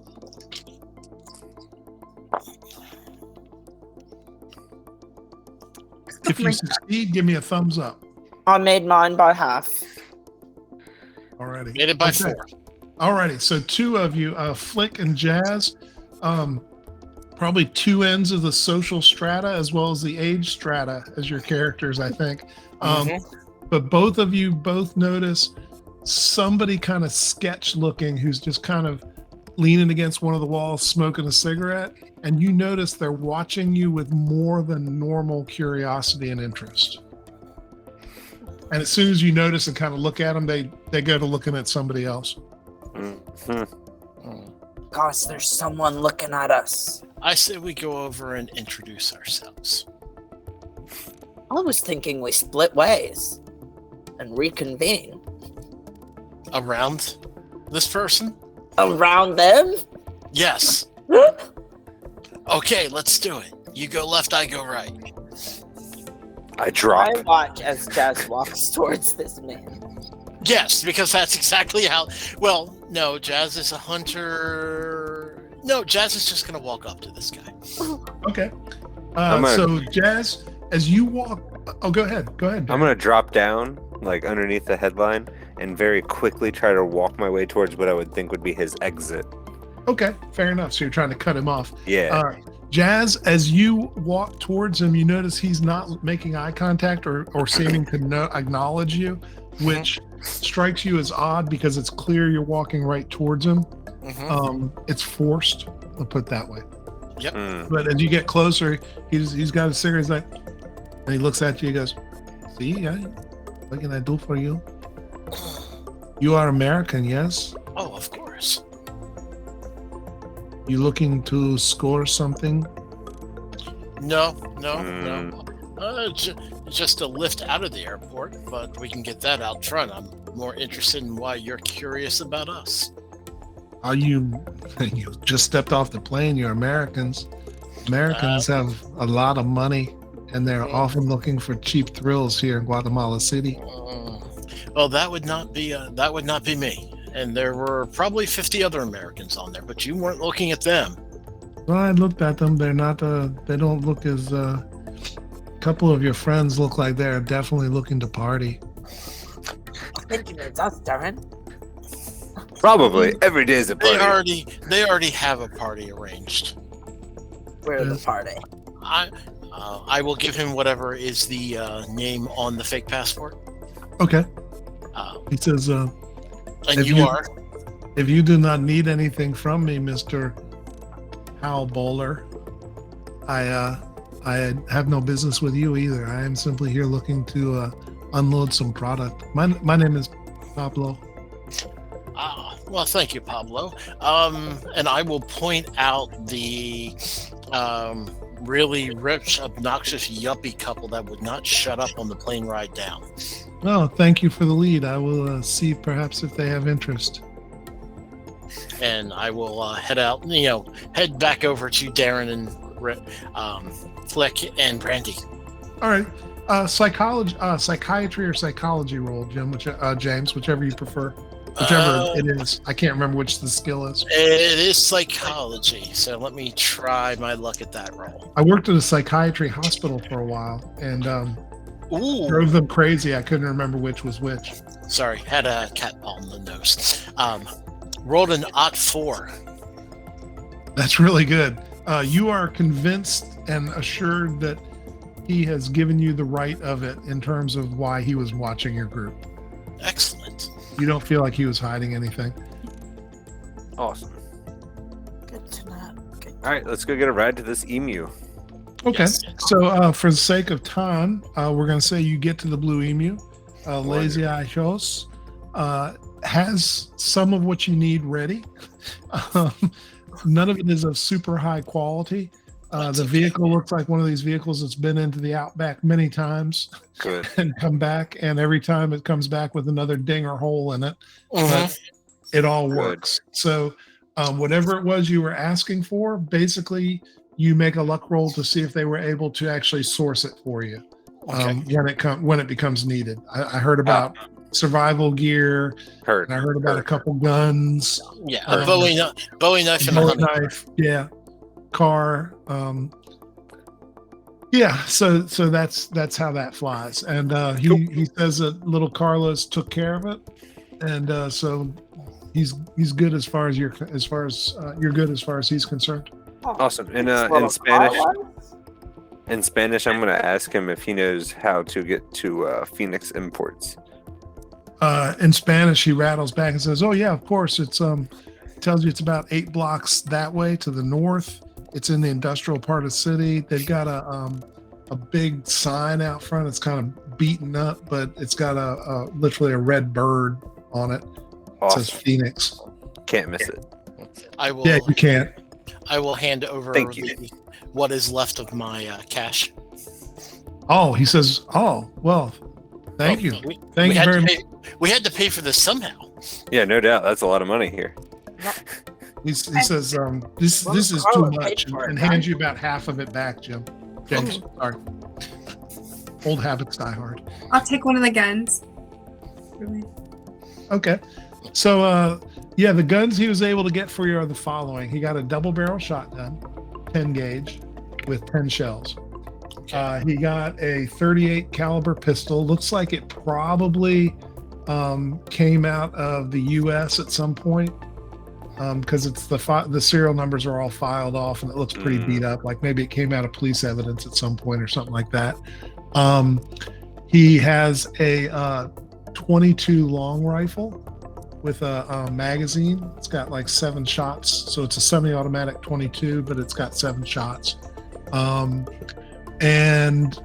the big one that he would have gotten you that he'd be very proud of is a 44 Magnum.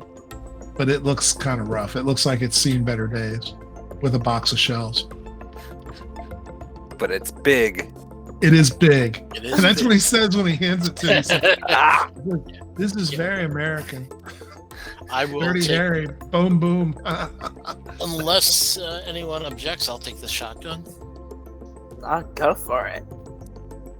I'll take Brandy? either handgun. I'll take one of the handguns too, if you don't mind. I'm taking a rifle then, my dudes. Let's There we go. So, Brandy, are you taking the 38? No, I want the big one. Okay.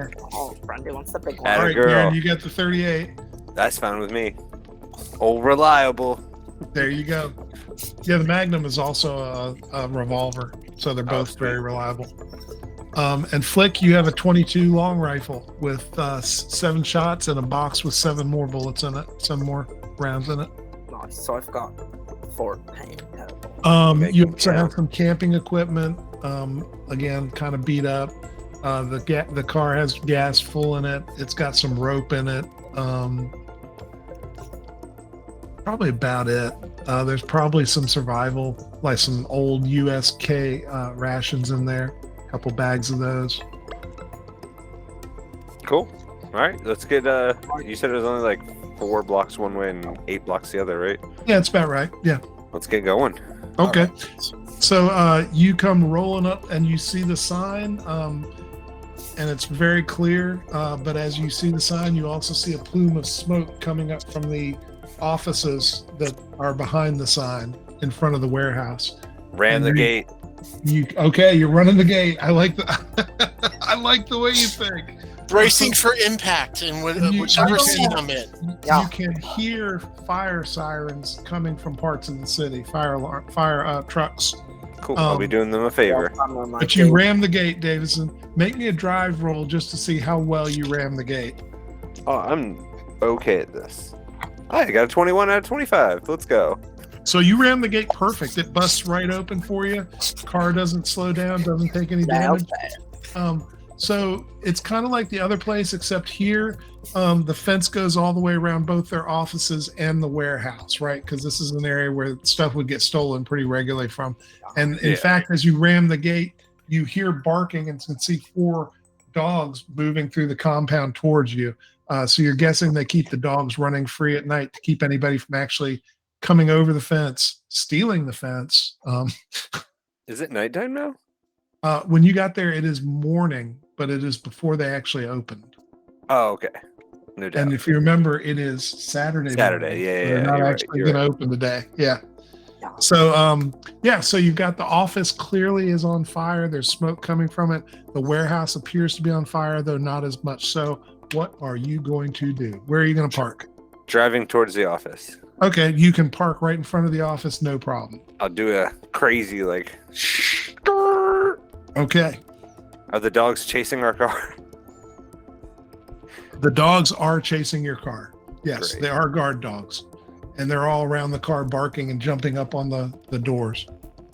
Like what happens if I open one of the ration packs and throw it out? Maybe they'll distract them? The 2 guards on the 2 dogs on that side of the car go over and sniff at it for a minute and then come right back to the car. I wouldn't eat it either. That's garbage, yeah. What you gonna do? How we want to get out of here, guys? Is the office on fire? The building's on fire. Could we just drive through the office door? What'd you say, Brandy? I'm sorry, the office is on fire, right? That's what's on fire. And the warehouse, but it looks like the office was probably started first and is further along. They're trying to hide something mostly in the office. Probably in the warehouse. I would think they start the fire closer to where they want it. Unless they want it to look like an accident. Well, unless somebody's got a way of taking care of it. I just open the door and just start running towards the office. Alrighty. So make me a dexterity roll, Flick. Oh no. Thank you. Oh, nice. 26. Out of how much? Well, half success. Okay. So 2 of the dogs break off and run it. Actually, all of them will break off and run after you. So 4 dogs chasing you. Only 2 can attack you at any one time. So first dog tries to bite you. With an 80, they miss you.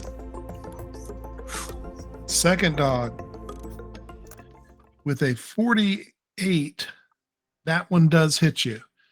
And so roll me a luck roll. If you make the luck roll, it only got hold of your clothes. 76 did not make it. Oh, Okay. no. So it's got hold of your ankle, and it has obviously slowed you down. You take 1 point of damage from the dog.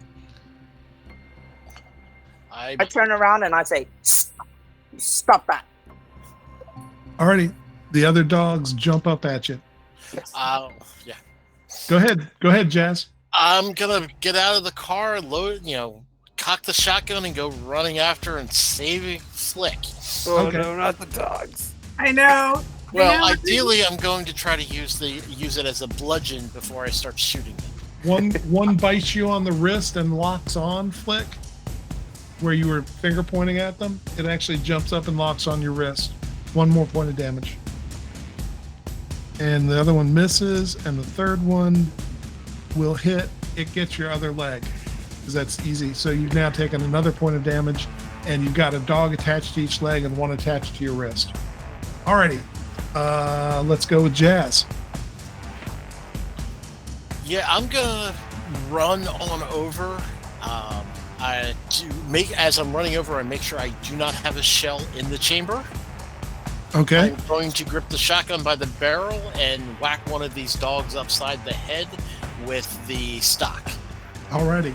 Make that attack roll. You are at advantage because they are not actually defending against you right now. Can I use Brawl for that? Yeah, absolutely. All right.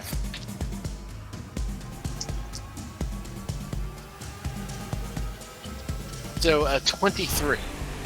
Alrighty. Yeah, that's really good. So it's club damage, James. It's and your 1d3. plus your damage bonus. My damage bonus 1d4. Alrighty. What is your total damage that you do? Roll dice.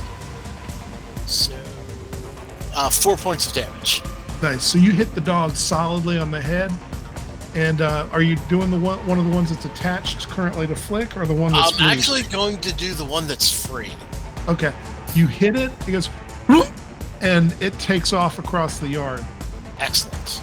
because you hit it hard enough that you have put the fear of Daz into it. Very good. I'm going to look menacingly at the other three and wind up to take another swing. They are I'm mostly use my- interested in eating Flick right now. I'm gonna use my free hand, and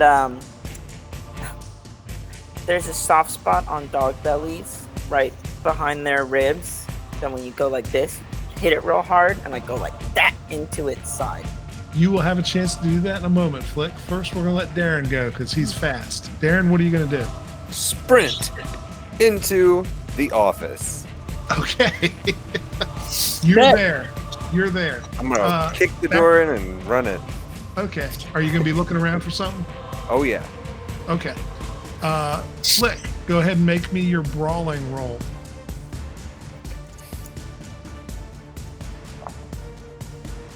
I got a 10 out of 25.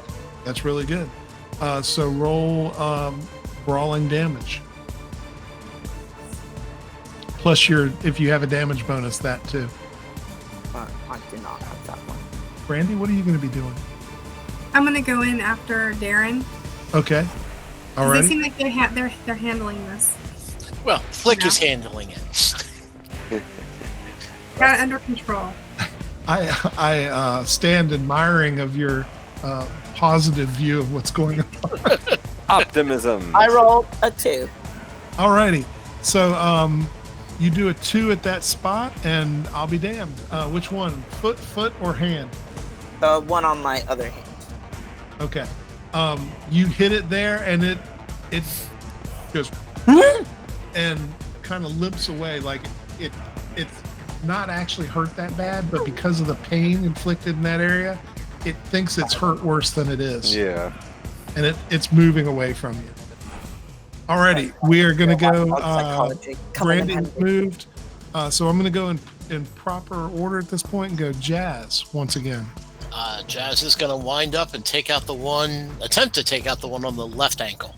Make your attack. You are still at advantage. That's a miss. I miss. My best was a 55 out of 50. Do you want to use 5? Oh, you. Yeah, I used luck to make the. No, I'm trying to. I don't think. Control. We can't use luck. Not on combat. attacks. Okay. I have to Okay. ask control. Too many rules in this old head. So you cannot use luck on that. Do you want to That's push okay. it though, Jay? Yes, I will gladly push it. Okay. If you push it and succeed, obviously you succeed. If you push it and fail, you will likely hurt either Flick or the gun or both. Okay. So Push do I it, get to please. roll that again? Yeah, absolutely. All right. And still Push at it. advantage.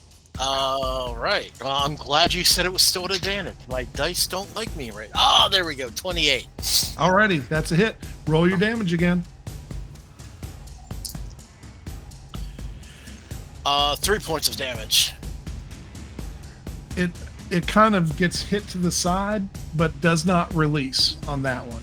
Okay. But I will tell you, your next strike will be at advantage. I'm going to say triple advantage Okay.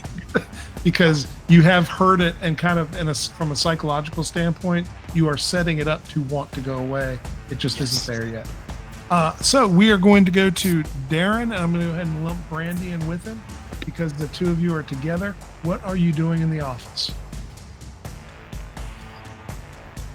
Looking to see, is there anyone in there? Anything? There is not. It is a Saturday. There is no one there.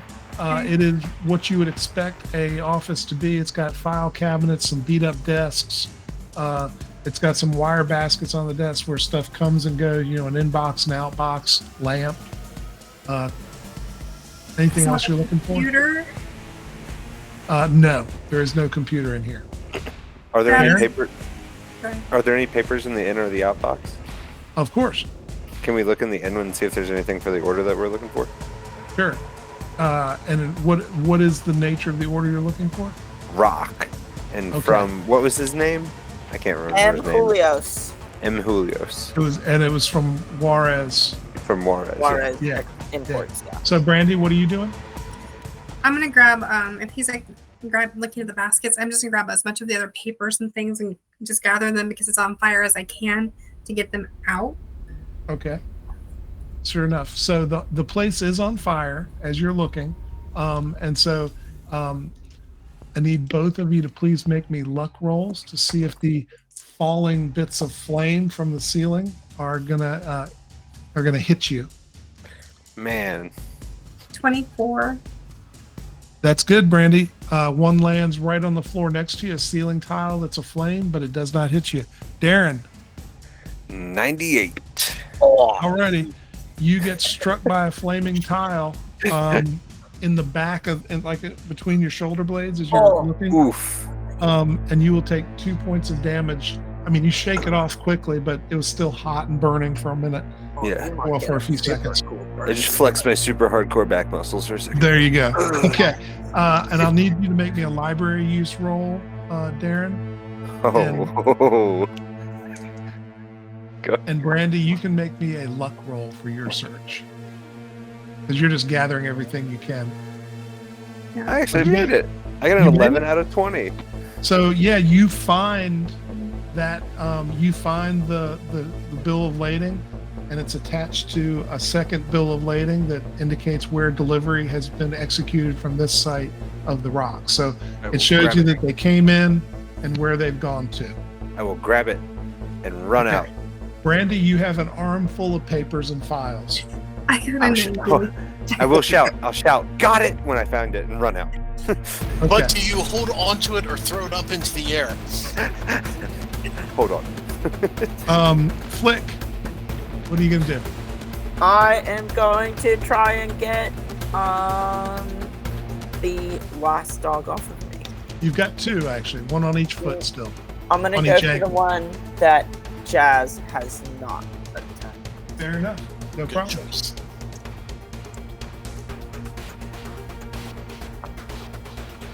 Oh, did not make it. Alrighty. So it's a swing and a miss. Jazz. The dogs do anything additional to flick that round? Thank you for reminding me. I will say I love So one more point of damage, Flick. One of them didn't sink their teeth in anymore, but the other one did. All right. With my triple advantage, going to whack that same dog I did last time. Yep.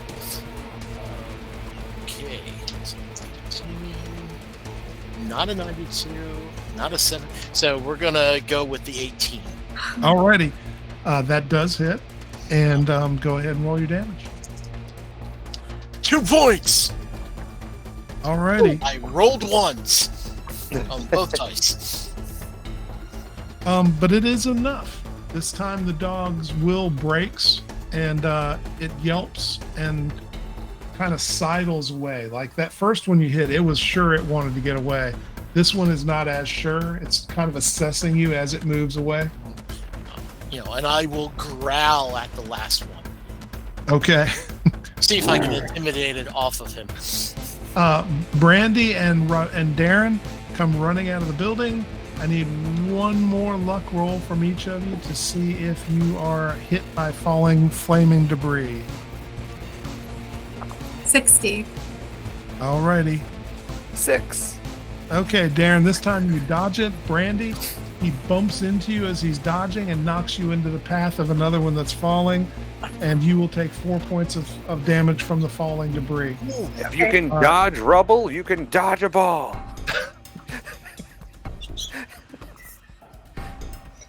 So it's part concussion damage, it's part physical damage, Brandy, and part flame. Okay. But y'all do get out the front door, and we are to Flick. I'm gonna try and get this dog off of me still. Okay, make your roll. Yeah, because I can't really move with the dog. Nope, did not make it. Okay. Jazz, top of the round. Yep. If you can do something beastly, this thing will run. I'm gonna try to. Is this one with advantage or normal? Normal advantage. Just Okay. advantage. That's Edison, do you want to say something? No. Okay. I am going to attempt to keep a hold of the shotgun as I rolled a 97. Woof. So do you want to push it? Oh no! I am going to hold on, and I basically do a couple 360s. You rolled a 97 at advantage? Yes. Whoa. Okay. Gnarly. Impressive, Gnarly, my man. guy. Yeah. So, wow. Yeah. Truly impressive. So that's a really bad set of rolls. I need a game where we have to roll high, not low. So I'm going to give you the option of actually going ahead and connecting, but you will succeed at a cost. Sure. Let's do Alrighty. it. Let Roll us your damage. Let us free Flick. Listen, Alright. I will use my body as bait if it gets us the information, you know? 5 points. Alrighty. Very good. So the dog actually does yelp. That's a mighty hit, and it runs away after its companions. Flick, you are free. As you hit that dog with the butt of the shotgun, Jazz, you need to make me a dexterity roll because the gun discharges. I thought he made sure it was Oh empty. no. I rolled a 12, You and then I am wondering how the hell this gun was still loaded. It had a shell in it, apparently. But it goes off, and you are not in position to take the blast, so you're fine. Yeah, that's a crit success. Thank goodness you didn't take it. Whew, yes. Alrighty, but yeah, so the dogs are gone, the place is burning, fire trucks are pulling up, firemen are streaming into the parking lot and are trying to motion you to get away. Okay. You gonna get in your car and drive away, or you're just gonna run? Oh No, no, we're gonna we'll get in the car. Drive. If they're Okay. motioning, we'll get in the car and like take off I'm and get out of the going way. to push Darren out of the way Okay. and take over driving. Okay. Darren, are you gonna Wow. allow that without a fight? Yeah, it's not my Okay. car, so I'm not gonna really fight that one. Okay. It's like get in the back with me. I'll try to help you. Start lighting up whatever our friend at the emu gave us. It's not Okay. good. It's terrible. All right, but you drive away from the Phoenix company as it goes up in flames, and you now have the bill of lading. I'll set it down in front of you, everybody, and be like, "All right, guys, this is it." The Tell me where we're going. delivery address for this shipment when they took it out of here just basically says 1 hour south of Guatemala City, and then it's got an actual geolocator address on it. Let's put in that longitude and latitude, my dudes. You can do that, and it will show you exactly what it says. It's on the map. It's an hour south. It looks like there is a road that goes in that direction most of the way, and you'll probably have to go off-road for some of it. Wild. Yep. All right. I'm Get that GPS programmed and let's get there. gonna pull out my first aid kit and start Okay. like trying to administer first aid as we're driving. It's an hour away, so I should have some time. Thanks. Okay. I'll start with Thanks, friendy. Okay. Who are you starting with? Flick. I think he's Okay. Go ahead and make that roll. first aid or medicine or It's first aid. first aid. Okay. 58. And what's your But- skill? 52. Dang. Do So you want to use some luck? You also Yeah. have that inspiration. You do have inspiration. Oh God, you've got inspiration. You can use 6 points of luck to make it a success, or you can use your inspiration and try again. ooh, Or it's a skill. She could just push it. Or you could push it and try. so when I But push if you it, okay. if you push it and fail, you will in fact do more damage to Flip. Word. You know what? I'll just use some luck points. I'll go have Okay. to make sure I help him. It's okay on this one. We'll save that reroll for later. It might be more important. Thanks, Brandy. Okay. And My how much do tattered you? body appreciates it. And I believe first aid does D3 points back. So roll a D6 and divide it by 2. 2. Alrighty. So Flick, you get 2 hit points back. Nice. Right. Thank you, Brandy. You're welcome. Is there anybody else who is in need of? I got anything? some burns on my back. Oh, Darren and Brandy are both in need. I'll try Darren next. Okay. He's very calm as you're doing this to him.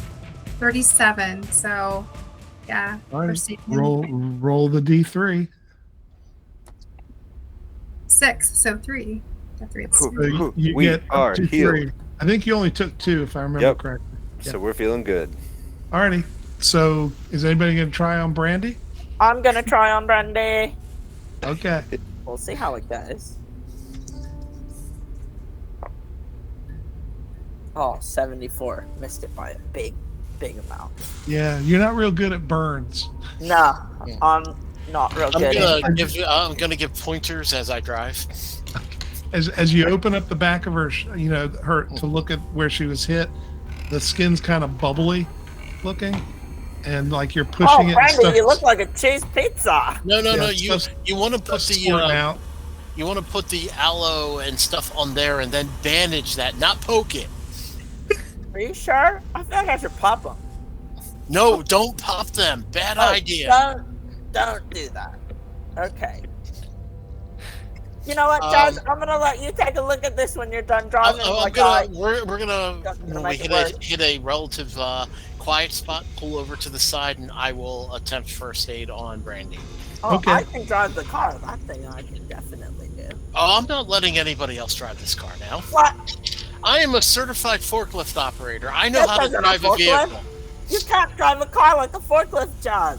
I got a That's so 20 out dangerous. of. I got a 20 out of 40. Where's my first? I got a 20 out of 45. on Nice. first aid. Roll a D3. I don't know why we're even arguing. Like I didn't crash or anything. What'd you Yeah, get? Arguably, I rolled a very 6, so it's big 3 car. points. Right. Thank 3 you. points, Brandy. Nice job. And then I pull the car back on the road and keep driving. Alrighty. So the trip does take you on these roads a good hour and 15 minutes or so before you have to go off road. So the hour south of was kind of optimistic, but you go off road towards the geolocator, and after about 15 or 20 minutes, kind of moving through the jungle carefully. There's no real road here. There's not even really a path. You just kind of have to pick your path through the trees, and you back up every once in a while and take another path.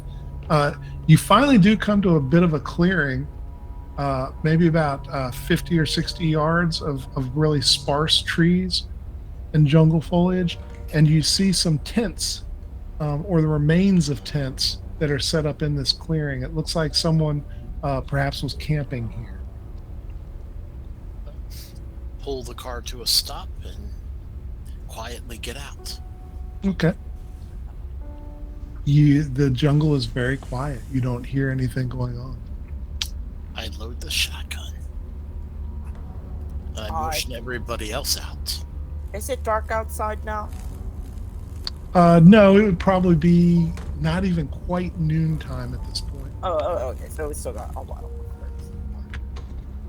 Yeah, I guess well- the best we can do is just be really quiet as we approach. So, as y'all are kind of surveying the area, you see that there's parts of the ground near the camp, but not really near. It's probably the camp probably gives it about 20 or 30 yards of distance, where there have been stakes driven into the ground, and there's ribbon and twine stretched around. Brandy, with your background in the sciences, you would recognize this is probably an archaeological dig of some sort. I will relay that information, and I will make sure my gun is loaded. Okay, your gun is loaded. Okay. I'm gonna What you start. gonna do? I'm gonna start examining the remains of these tents. That Okay. appear to be- Alrighty. So, sorting through the remains and looking at these tents, it appears it's something like maybe there was a bear attack or something like that here. Or a bat Because attack. a lot of the tents, the poles themselves have been snapped, and in a lot of cases, the canvas of the tent has been shredded with what look like claw marks. In one of the tents, you do find what appears to be a young woman who's dressed up kind of in tan shorts, like camping type shorts, and a blousey shirt. Again, a camping type shirt. Nothing fancy, just something cool and practical.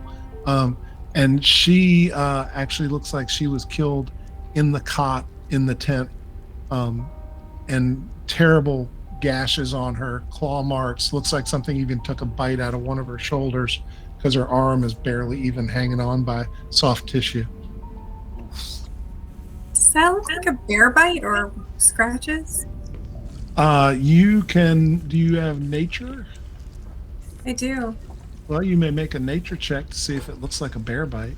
I also have the tiniest bit of nature. It can't hurt. Forever optimistic. I rolled a 97. Looks like a cat bite to me. I don't know either on this one. That doesn't look like something I know, Yeah. but Then Would you that mind? looks like a bear bite. Would you Okay. mind if I took a look? well, go ahead. 44 out of 40. Can I spend 4 points of luck? Yes, you can. I will do so, regrettably. Understood. So you're a hunter, right? Yes, I am. You probably actually hunted bear. I would guess. Yes. This is bigger than a bear bite, and more. The tooth pattern's wrong. Yeah, this is definitely not a bear. Oh, Do we think, just hear me out, it was a camouflage? A what? Listen, Darren. A death bat? Yeah, the Oh, bat. do the Deadly claw bat. marks look like the claw holes Brandy and I that's found in the not cinder good. block at the museum? Yes. It could be, if we're assuming what was at the LA Museum was also a death bat. Considering we found bat fur, I think that's Okay. pretty reasonable assumption. And, Jazz will have jumped like 6 feet back and gone, "Ugh," upon that realization. Oh, So man. there are two more tent remains left, and as you have gotten to this tent and are talking, Jazz, you actually would notice there is a pallet over near the dig site with maybe a dozen stones still on it. It's been mostly whittled down. There's very little stones left on it, but you're guessing that was the pallet in question or one of them. Okay. Can we find where the stones have been put? Sure. So you've got the pallet, you've got the dig site itself, and you've got these two other tents, kind of as the areas of interest. There is also a vehicle pulled off into the underbrush. Looks like a Land Rover, beat up, kind of like y'all's, but it has actually had like branches put over it, and it maybe even has some camo netting that's been put over it, like so it doesn't stick out like a sore thumb. I'm going to head towards the dig site. Okay. How about you, Well- Flick? Where are you going? While he's doing that, I'm gonna check out this camouflaged car. Okay. How about you, Darren? I'm gonna go with Jazz. Okay. How about you, Brandy? I'll go with Flick. Okay. So we're only going for Safety a in numbers, my triple split. buds. Yeah, I was expecting somebody to be going for the tents. I was too, actually. So, Same. the I think dig Dave site, wants to trick us. the dig site, as I've said, it's an archaeological site. You've seen these kinds of things in Indiana Jones and other movies. This one happens to have a bunch of places where they've marked things. There are stakes with marked tapes on them, and there's also a tarp stretched over. It's a 6x4 tarp stretched over part of it, so you can't really see what's underneath it. Huh. You want to go pick up that tarp? Yep, that's exactly what I was just thinking. I'm going to say the dig site itself probably encompasses at this point about a 25 by 30 foot area in total. Okay. Okay. You go into the tarp, Darren? I think both of us are. Both of us. Okay. Yeah. You I'm gonna gonna lift let Jazz do it. I'll be behind him with a gun. Okay. That's an excellent call, and I will grab the tarp and start pulling it off. Okay. As you pull off the tarp, you will see something that we reveal in a moment. Over at the car, it's a Land Rover. It's a 2006 Land Rover. It's one of the ones that's actually built to do real work. It's not one of the ones they sell to yuppies. And it is under some makeshift camouflage netting with some branches and foliage thrown over it so that it doesn't, again, it's not easy to spot. If you get yourself in there and look into it, the keys are in the ignition. There is currently nothing in there except a map that has this area circled on it as a destination. But everything that was in the rover has been brought out to make the encampment itself. Okay. And it has Guatemala plates on it. It's a legit Guatemala vehicle. I'm gonna take the keys to this car. Okay. And, You have the keys. You said there's nothing in the glove compartment and all that. Literally, the only thing is that map. Yeah, I mean, you would have probably title papers in there would probably be the only thing. I'm gonna need that. Maybe some dinner mints or something, but nothing. I'll of look any at value. Brandy and say, doesn't look like there's much of anything in here. If you'd like to check it out. I'll glance around under the seats. Nothing. Okay. Yeah, no, it's pretty straightforward. Okay. What y'all gonna do next? Should we look at the tents or go join our fellows at the dig site? Probably in the tents. Yeah, we'll go look at the tents while they're checking out the dig site. Okay, so you head to the tents. Over at the dig site, Jazz, you pull the tarp back, and as you pull it away, it reveals ancient stone stairs going down into the darkness. All right. All right. I am going to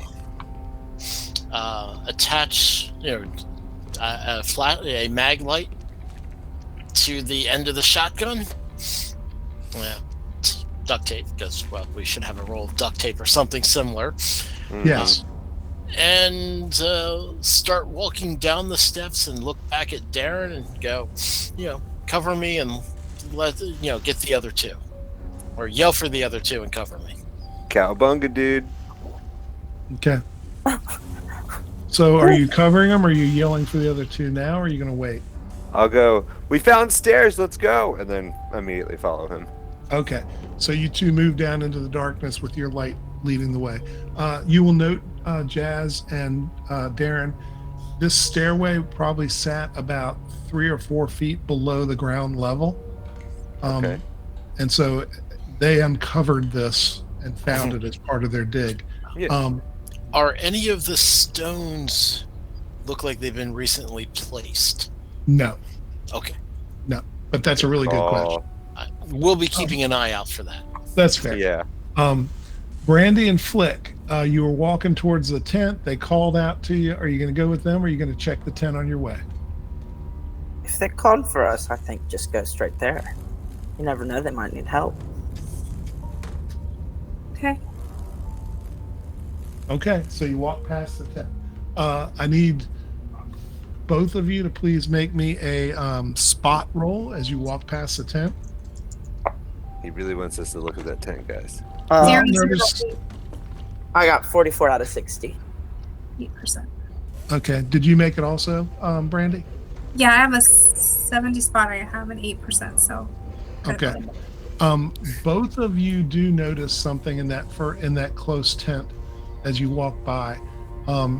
It appears to be a large travel chest that it's been beaten and clawed at, but it has not been opened. So it's almost like someone brought an old style steamer chest here as they were coming out to this dig site. The rest of what was in the tent has been beaten, broken, clawed, ripped, and it's a shambles. But there is that one thing that is still intact. So Check it out, my dude. I can't resist it. I gotta check out the chest, my dude. Yes! I gotta know what's in it. It could be full of nightmares, but who cares? It could be full of protection. So Flick goes over to the chest. Brandy, are you going to leave Flick and go as you were going, or are you going to wait? I'll wait, but I'll pull out my phone from the company and I'll type in the longitude and latitude of where we're at, and then put death bat Okay. and the shadow word in it. Cool. A text comes back about 3 minutes later that says noted and archived. Okay. Flick, this is locked.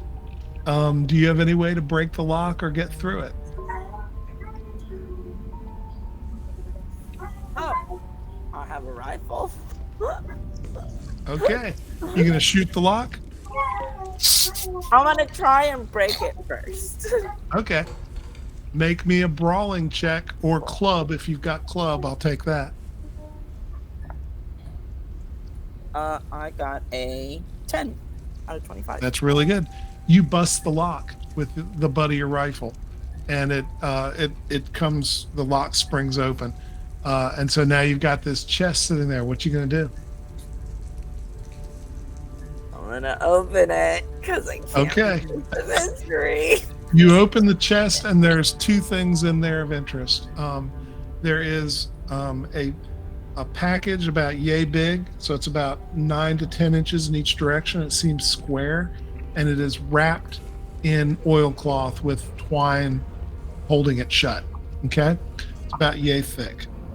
The second thing in there looks like a scuba tank with like a lawn sprayer attached to it.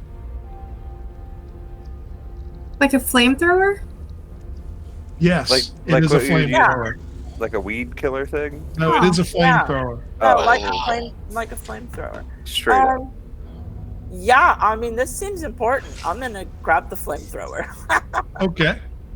Yeah, and this mysterious thing wrapped in cloth. But I'm gonna wait to unwrap it till I got buds around. Okay. Fair enough. So Flick puts on the flamethrower. Flick, the flamethrower is heavy. What is your strength? My strength is 40. Okay. I just needed to note that. This is like carrying an extra Flick. Okay, yeah. Do you want to give me the bundle then? Yeah, I'll hand you the little package. Does it look recognizable at all? Like, Brandy's smart. Maybe she would recognize it. The package? Yeah, I don't know. It could be a small bundle of record albums. There's a lot of things it could be. I don't know unless they're open. It's definitely flat, right? It's flat, but it's about yay thick. Like a book? So maybe a tablet of some Could be a book.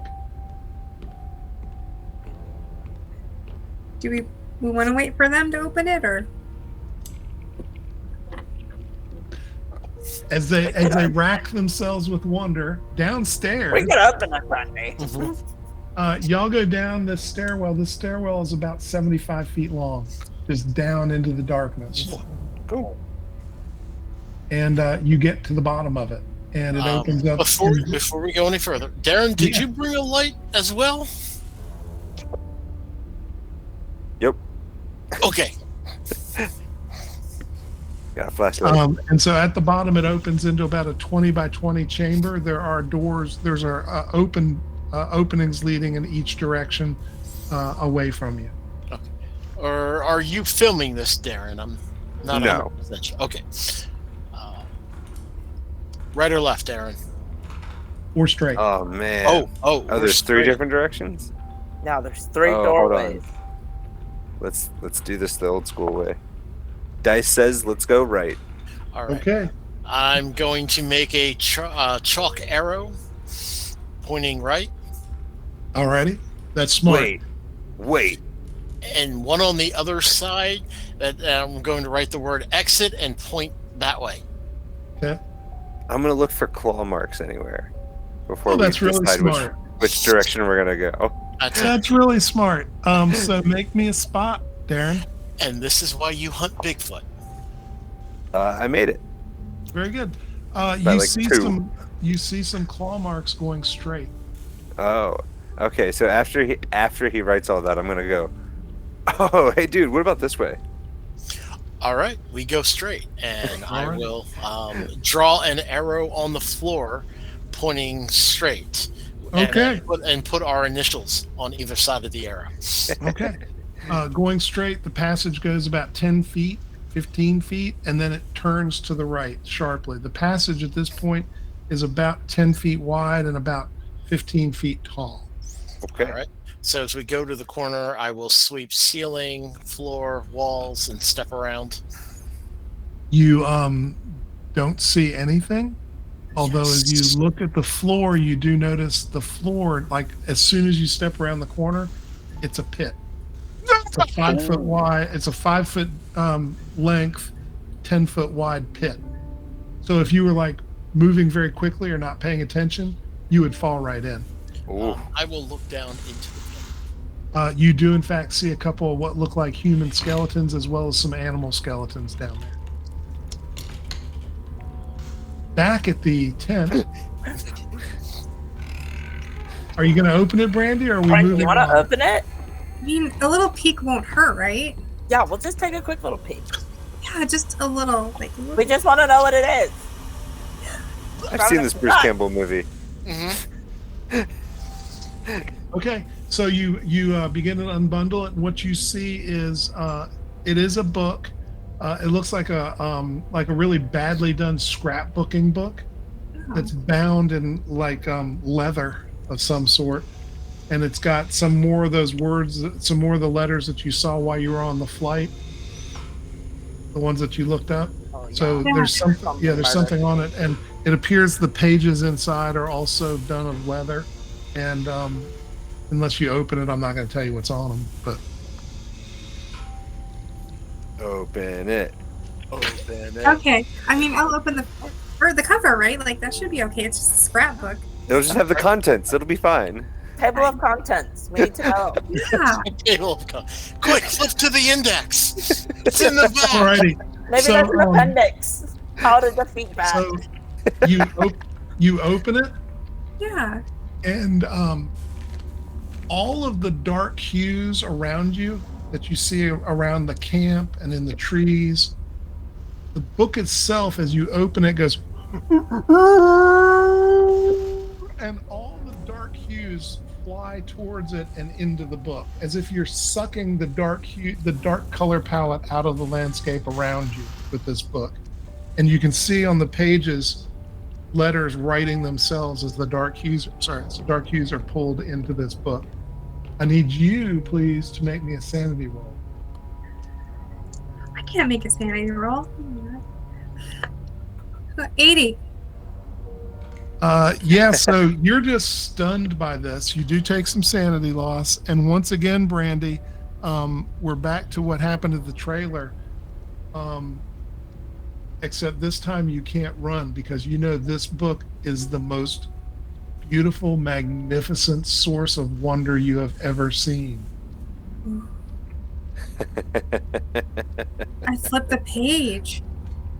And that page begins to write itself too. Lick, as you're looking at these pages, because you can see what's going on, these are horrible. It is like you are looking at something antithetical to all life, something that wishes to suck the very life from you. And you feel it drawing your attention like you want to reach out and touch it. I'm not saying you have to. I'm saying you want to. No, I'm gonna resist that urge. I might even just grab the edges of the oil cloth and just, Okay. Brandy, that might be enough. That might be Okay. enough. So that's going to be a resisted strength check, basically. So you make me a strength roll. Brandy, you make me a strength roll because you don't want to close this book. Oh man, this is getting wild. 55. And what's your strength, Brandy? 45. Okay, so missed by 10. Flick? I missed mine by 18. Okay. Hmm. So Flick, she fails less than you. Yeah. Yeah. So you are unable to get it closed. This is like the battle of two noodle-armed Brandy. nerds. There's a secret in here. Do you want the secret in this book? I don't know.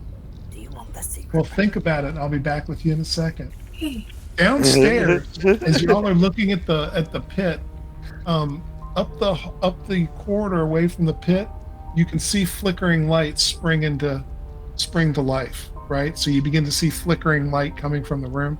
It's probably about 40 feet away, and you hear coming from that room.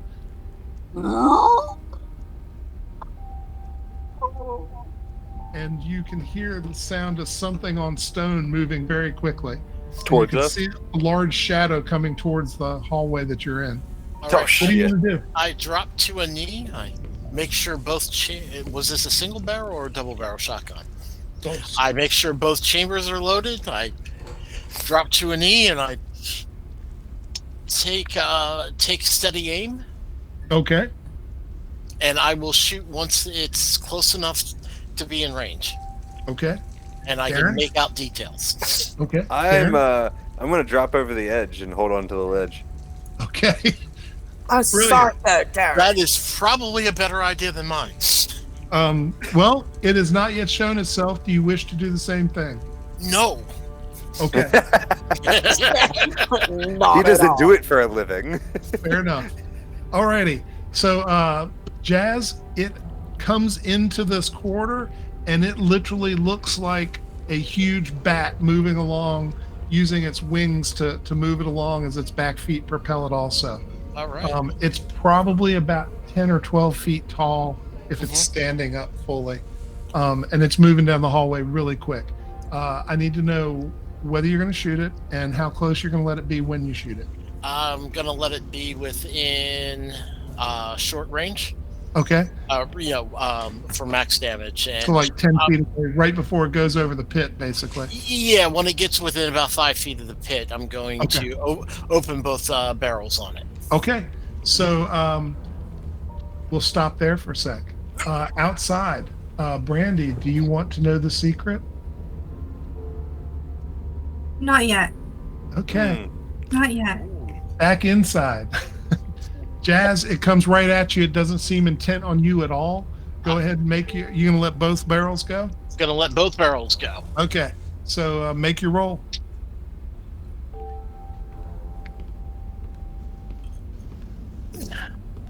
$59 out of 40. Wow, that sucked. So that will not hit. Do you want to push that roll? Yes, I will push that roll. If you fail, it will probably discharge and cause you damage. 23. Alrighty. So that at that range, it's 4d6 damage for each barrel. Yep. Let's Yeah, check on. 12 on the first barrel. Ooh, the second barrel, not as good. They gave me a bad shell. 7 damage on the second barrel. Alrighty. So you hit it, it screeches and moans as it goes past you, and it actually rakes at you with one claw, but it is primarily moving and not attacking. So I'm going to put it at disadvantage to hit you. Okay. Oh god, the book is calling it. What book? I know. It does not hit you, but it does put a nice gouge in the wall over your head Ooh. with its claws. And so it moves past you. You will have a chance to follow it if you wish, or to move up the hall. but we'll come back to you in a sec. Okay, Brandy and Flick, you're still out there fighting over getting this book closed. Flick, what do you want to do? You heard, by the way, the screech of something down in the hole where they went. I'm gonna say, listen, Brandy, it's not worth fighting over a book. It just seems like something weird might be going on with it. But I'm gonna go help our buddies, okay? And I take off jogging towards the screen. Alrighty. Okay. Not easy to jog with a flamethrower on your back. I know. Oh yeah. It's more of an enthusiastic walk than anything. Okay, fair. Yes. Brandy, you'll have a moment if you want to do anything. What do you wish to do? Am I able to fight the urge to keep it open at all, or am I just If you wish. Yeah. I'm Make me a will check, a power check, at disadvantage. Okay, because I heard something coming, and I don't want it to get this beautiful book. Like, it's amazing. It sounds wonderful to you. It's like the song of the unicorn in your ears. Oh, so Brandy didn't hear a screech. She heard. No, she heard. Oh. Okay, The so angels 49 and 94. 94. So you didn't make it. Do you want to push that roll? If you push the roll and you fail, something bad will happen. You still got that inspiration. Oh, You do. You can take a free reroll at advantage. I'll free reroll now. Okay. Good call, Davison. 41.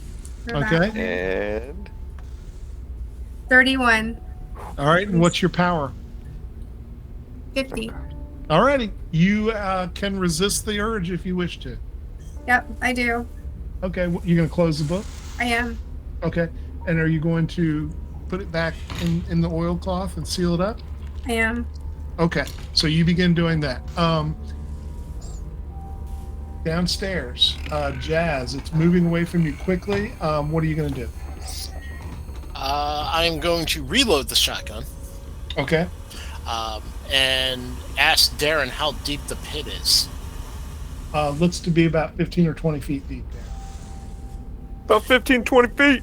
All right, I'm going to throw a reach over and grab a forearm and help pull him up. Okay. And then, because I don't know if we have a way of crossing this pit. Can we It's jump? only 5 feet. Oh, I'm sorry. I thought Yeah. it was 10 feet long, 5 feet It's wide. 10 feet wide, 5 feet Oh, deep. gotcha. Yeah, we got this. I'll I'll just toss you. I think that may go the other way. He's also an outdoorsman, so he probably is actually in good enough shape he can do this without it being debilitating. Yes. Oh, bet. I don't know if the bat thing is going to come back, so this may be our best chance to see what's on the other side. Yep, only one way to find out. Let's go. All right. I will follow Darren jumping across the pit. Alrighty. After Darren goes first. Totally. I need you to make me a let's see, what is reasonable? Dex. Yeah, make me a dex check, and I'm really just looking for anything that's not a total blown roll, like 95 to 100. You roll 95 to 100, we're gonna have to talk about it. But, I'm fine. Challenge Okay. accepted. No, 56. perfect. So both of you get over it without effort. Are you hustling up the hallway, or are you moving carefully? I'm moving quickly. I am Still looking with a flashlight. Like I'm not trying to fall in another pit. Yeah. Darren's leading the way. I am kind of walking backwards. Okay. Or, Looking you know, for something coming back. Yeah, sideways and looking for in case something decides to come back. Okay. So y'all cover that distance, and you get to a large chamber that you would guess might be near the center of this structure. Like maybe you came in on the side. And in that chamber, you see a ring of stones that look like they have been placed here. They are not like the stones that the rest of this place is made from. And in the center of the ring is a smaller set of stones that are like a place to sit on. And sitting on it is a man with a long black braid dressed in some sort of pre-Mayan Mesoamerica adornments, who is apparently meditating and you see that the ring of stones inside it, it's almost like a pool of inky blackness, except there are motes of light in it periodically. And we're going to stop for just a second and go upstairs. Upstairs, Flick, you begin moving down the stairs? Yeah. Or no? Slowly. Well, I was mostly thinking of. I think I'm gonna stand up at the top first and yell Okay. down. Say, "Hi, fellas, you okay down there?" Your voice echoes off the stones down into the darkness. You hear nothing except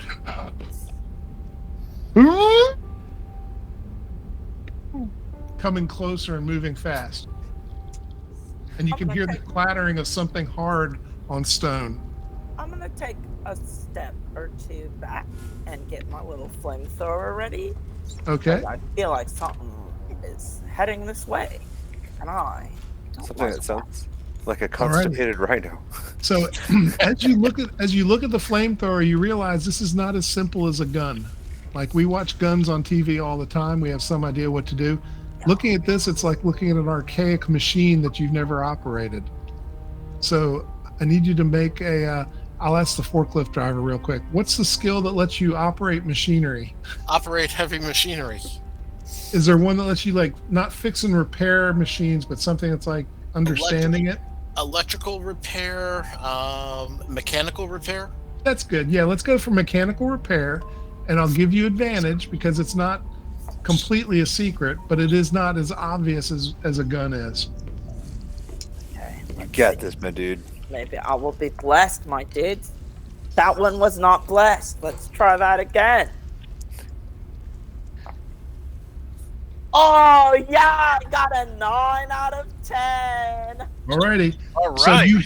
you flipping switches and hitting buttons and trying to get this thing going, and it's kind of like if you've ever seen The Thing, where they can't get their flamethrower pilot light to come on. Yep. That's what you've got. You hear this thing coming, it's getting closer, and you're like, light, for God's sake, light. And finally it goes, and it ignites and it's ready to go.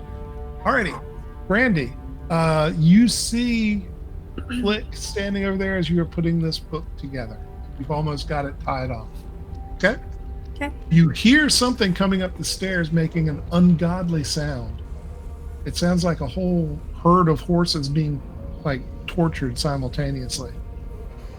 What happened to the beautiful sound? Oh, it went away when you closed the book. Oh. Maybe you should open the book. It makes things better. Huh. Maybe. Certainly brought joy to your life.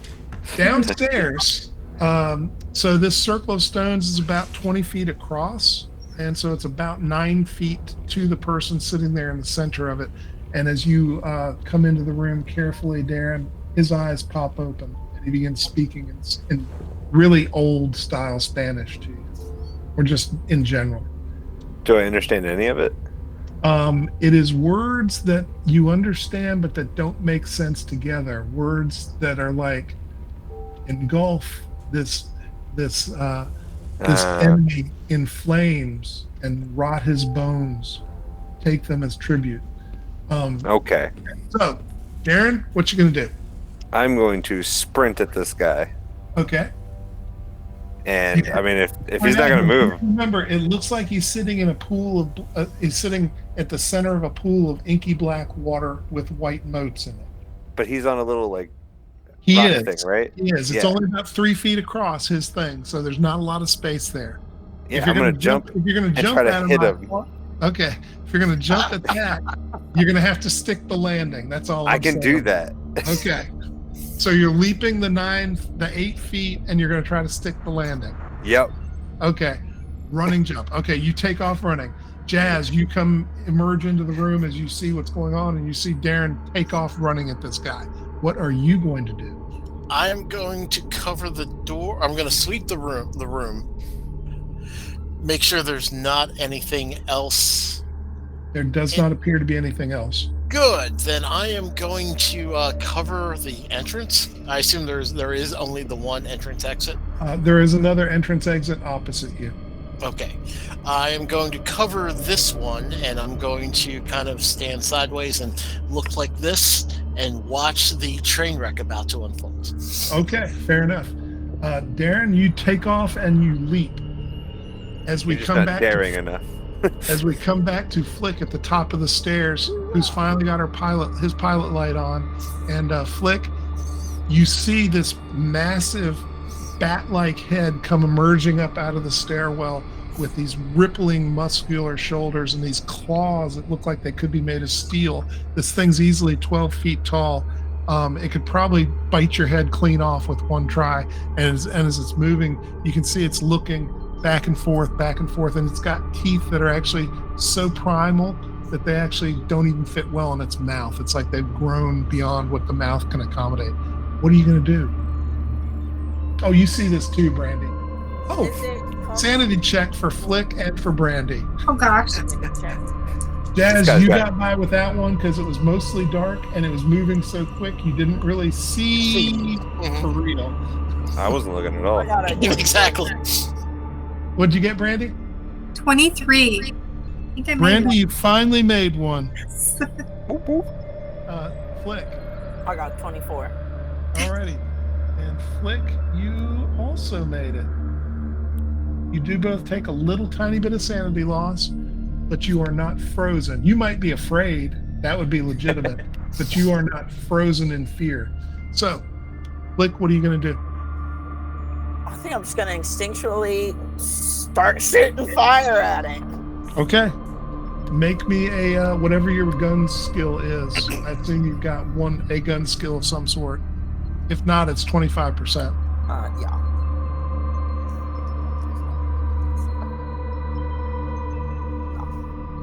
How close were you? Very far.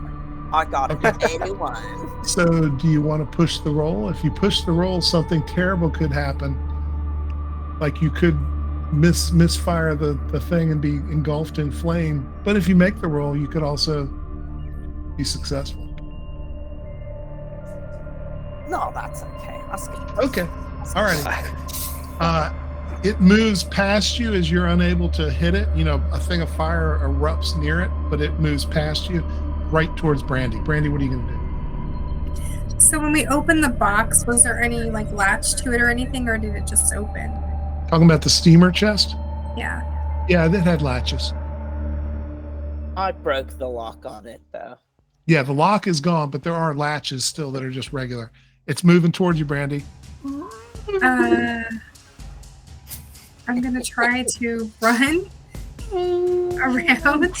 Like we do a big circle back towards Flick. Okay. Take it off with the book. Where are you putting it? I'm holding it close and You're running. just running? You're just Yeah. running? Okay. Yeah. Okay. Fair enough. Okay. So as Brandy takes off running and Flick is still trying to get the flamethrower to work right, Jazz has got an overwatch on the hallway to make sure nothing surprises them. Darren is flying through the air, and here we go, Darren. I need a dexterity roll for you to stick the landing. Oh, just Dex? All right. Yep, 30 out of 70. Very good. You stick the landing perfectly. You're on the pad with him, and he looks up at you shocked that you've leapt over this thing. Please make me a we're gonna use spot because it's the closest thing. No, let's not. Power. Make me a power check. Me? As you're Straight up? cruising, yeah, as you were cruising over the water. I got a 3. That's really good. So you really have you have a significant internal insight into the fact that you didn't just leap over water, you just leapt over the void of space made incarnate here. Okay. You can feel the coldness of the vacuum beneath you. And so he's reaching towards you, and you can see he's got like flickering black flames on his hand. Oh, I don't What are think you so, going bro. to do? I'm going to try to dodge that, and my plan is to try to dodge that and then grab him by his stupid ponytail and throw him into the void of space. Okay. Alrighty. Make me a dodge roll. 28. That'll do it.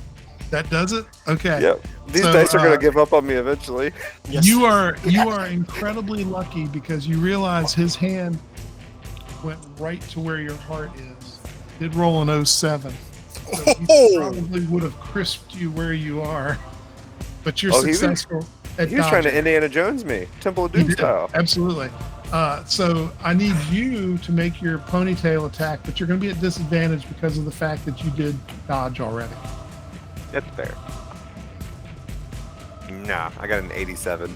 Okay, so you reach for his head. He's kind of bucking and weaving too. Okay, Yeah. so Jazz, do you want to do anything as you're seeing this go on?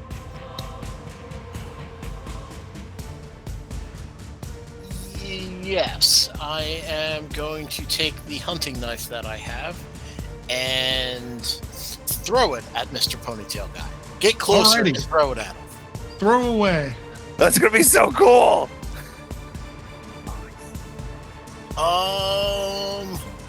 You duck.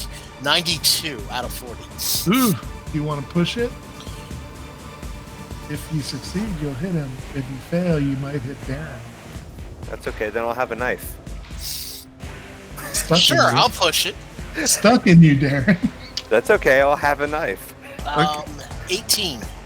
Wow, really good. Okay, roll your damage with your damage bonus. See, So, okay, that's a 1d4. Damage bonus is 1d4. Am I losing anything for throwing it? No. Okay.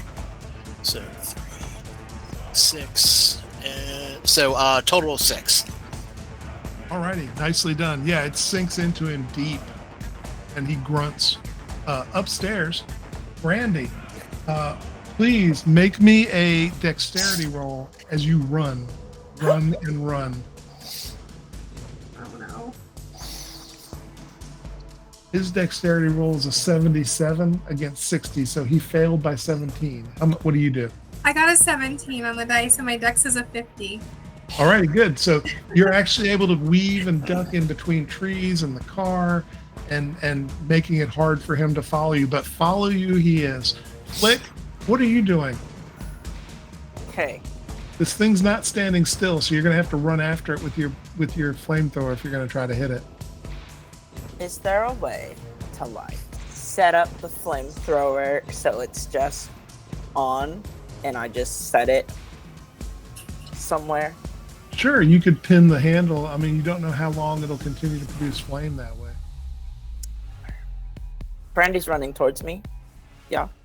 Just trying to come back at you. He's running towards you and then away from you and then towards you. I'm just gonna chance it. I'm just gonna set up my little flamethrower and try and have it going just straight out. My thought here is that we're gonna lure the bat I get what you're trying to do. and try and duck under it. So you're trying to just turn it on and hopefully the bat will be lured into it.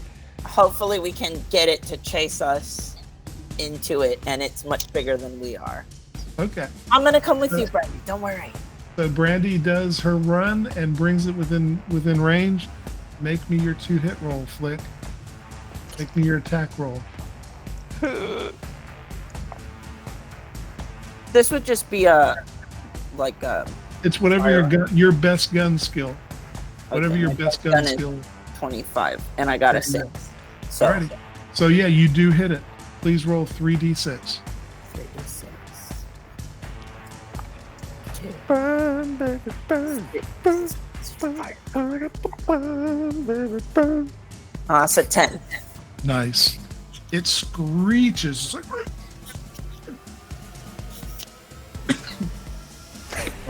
Nice. Nice. I don't think it likes fire, my guys. it doesn't, and it jerks and reacts and smacks you with its claw. Thankfully, it smacked you with the backhand and didn't reach out and claw at you. But you fly away from it. It does 2 points of damage and knocks you about 3 feet back. Oof. We are back downstairs. Darren, I'm going to let you go first because you're right there. What do you wish to do? I'm gonna grab that knife that just got chonked into him and then try to stab him with it. Alrighty. Make me a dex check to grab it. Yeah, 61 out of 70. Okay, you've got it in your hand. As you grab it, it hurts. And he goes, ah, as you pull it out. And then you see his jaw where he was going, ah. his jaw continues to distend and get bigger and bigger. And you can see inside his mouth, you see the inky blackness that you see in the pool around you. He's like, it looks like he's going to reach out and try to suck you into his mouth, which is getting bigger and bigger. Make your attack roll. Okay, tell you what, instead of, at that point, instead of fully pulling it out, we're just going to push. Okay. Oh, pushing him off. Okay. Yeah, just push him into it. Alrighty. That's I a got brawling a roll. 14. It's a brawl roll. Yeah. I got a 14. Alrighty. Please make me damage on that. It should be, I don't know what brawl does right offhand. I think it's D3 plus your... Yeah, D3 DB. plus damage bonus. So it's 4 damage. Okay, very nice. Okay, so Davison, you lean as you're leaning, trying to push him. He seems to, his head and neck seem to elongate, and you can see his mouth actually covers your. Like oh my god! It's like watching a snake try to pull in a mouse. As you're pushing, he's doing that. Upstairs, Flick, take another shot. Brandy, do you want to do anything? I'm trying to keep away from this thing. Okay. Are you running away from Flick? No, we need to burn it. Actually, So maybe you're gonna have limited ability to do anything if you're not running away. I'm just saying. Yeah. I think maybe we need to burn the book. That's You what I tell was Flick thinking that? too. Yeah, like maybe we need to burn the book. She's holding the book, Flick. Yeah, I'm gonna just. Is she by me, or I running can by me? drop it. She's within Hell about 15 feet of you. Yeah, just toss it my direction. I was like, Brandy, toss me the book. I'll toss the book at him. Make a dexterity roll, please, to toss the book. Beams him in the face. Oh my god, 49. Nice, very good throw. You throw the book over at Flick, and as it sails through the air, the creature actually turns, and its clawed hand intercepts the book and catches it. And the creature pulls it in, and you can see the creature looks like happy for the first time. You can hear it's kind of doing a purring sound, like. Burn it. What are you gonna do, Flick? I'm gonna take my little fire flamethrower wand and try and direct it towards the book in his Go hand. ahead. Another attack roll. Light it up. 79. I did not make it. Alrighty. No! So once again, a burst of flame goes off, and Might be a one Brandy, it push. almost hits you. So you think that Flick's a little shaken by all this. Downstairs, Darren, Jazz, you see this creature has got its jaws and face over Darren, and you can't see Darren's head. How at this close point. can I get? You can get within 8.5 feet. I will take it, and then I'm gonna try to unload. Try to get towards the back where it's mostly the bad guy is covering Darren, and Sure. then I'm gonna unload both barrels into it. Okay. Can I make a trust you. recommendation? Yes, His feet and ankles. yes. Take yes. away his base. Yeah. Then I will work sideways and Perfect. one Yeah. shell at one barrel at a time. Take Okay. out. Try to take out the front ankle. I trust you. 42 out of 40. Nah, luck. That does not hit. Do you want to push it?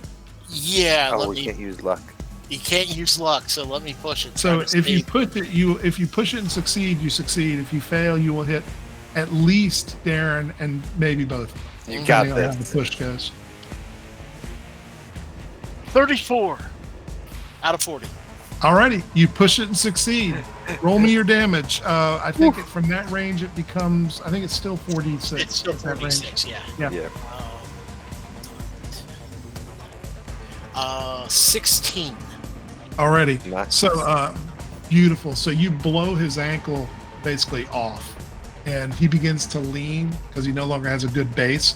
Darren, inside of his mouth, it smells like a fetid slaughterhouse. As you can't see anything but darkness, and you can feel the cold void of space pulling at you. And then all of a sudden it lifts away as he's screaming because he's been shot, and he spins around as you're continuing to push, and you push him off the edge and into the void. Woo! Upstairs, Brandy and Flick, the creature turns to you and it releases a last. It goes, and then it seems to compact into a singularity. It goes and disappears with the book. I think that was bad. Huh? It might have been bad, but it's not here anymore, so that's good. That's correct. I mean, Yep. that part's good. So, Book. and so you will be able to evaluate the camp and figure stuff out. Clearly, the stones were part of some summoning, and that's why he needed it. Needed to summon the bat. Yep. And y'all can make that report to the home office. They'll get you back on a new plane. And you have successfully put a god out of business. So congratulations. Oh my god. Did it. Does the pit of inky darkness that's We have run a little over, and for that I apologize. But this is a great time to end. You have been successful. So some quick reminders, and then we will call it a night. Fenn. Gotta pull up my little announcements. All right. So, I just appreciate that. I'm a mess. I'm a mess and a half, everyone. Okay. You want me to do it, Fenn? Yeah, I can't find it. Okay, I got you. So don't forget to subscribe to the Games Tavern YouTube channel right now. Subscribing is free, and you don't miss any of the action and access to all of the shows and content. We are probably the only channel in which people will be banishing a bat god from South America tonight.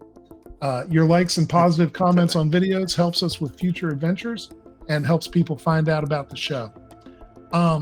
So before we terminate our data feed tonight, let's have our cast recap who they are. They have successfully beaten this challenge, and then we'll take it to Davison for final announcements, and then I'll take us out of here. I'm David Quick, at Notorious_GMD. I'm on Facebook. I'm on the Discord here. I'm here, there, and everywhere. James. I'm James. I'm your certified forklift operator for the evening. And you can find me on Twitter at Clan Stonecrow, and you can find me in this Discord channel. Laurel. Okay, you can find me on Instagram at Ella_Ren1. All right. Fenn.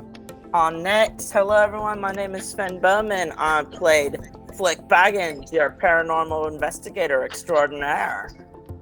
You can find me on Twitter at PuppyPlants or on Instagram at It's Your Boy BOI Fenny PHENNY. All righty. And lastly, Davison. Hi, I'm Davison. I was playing the daring Darren Rodrigo.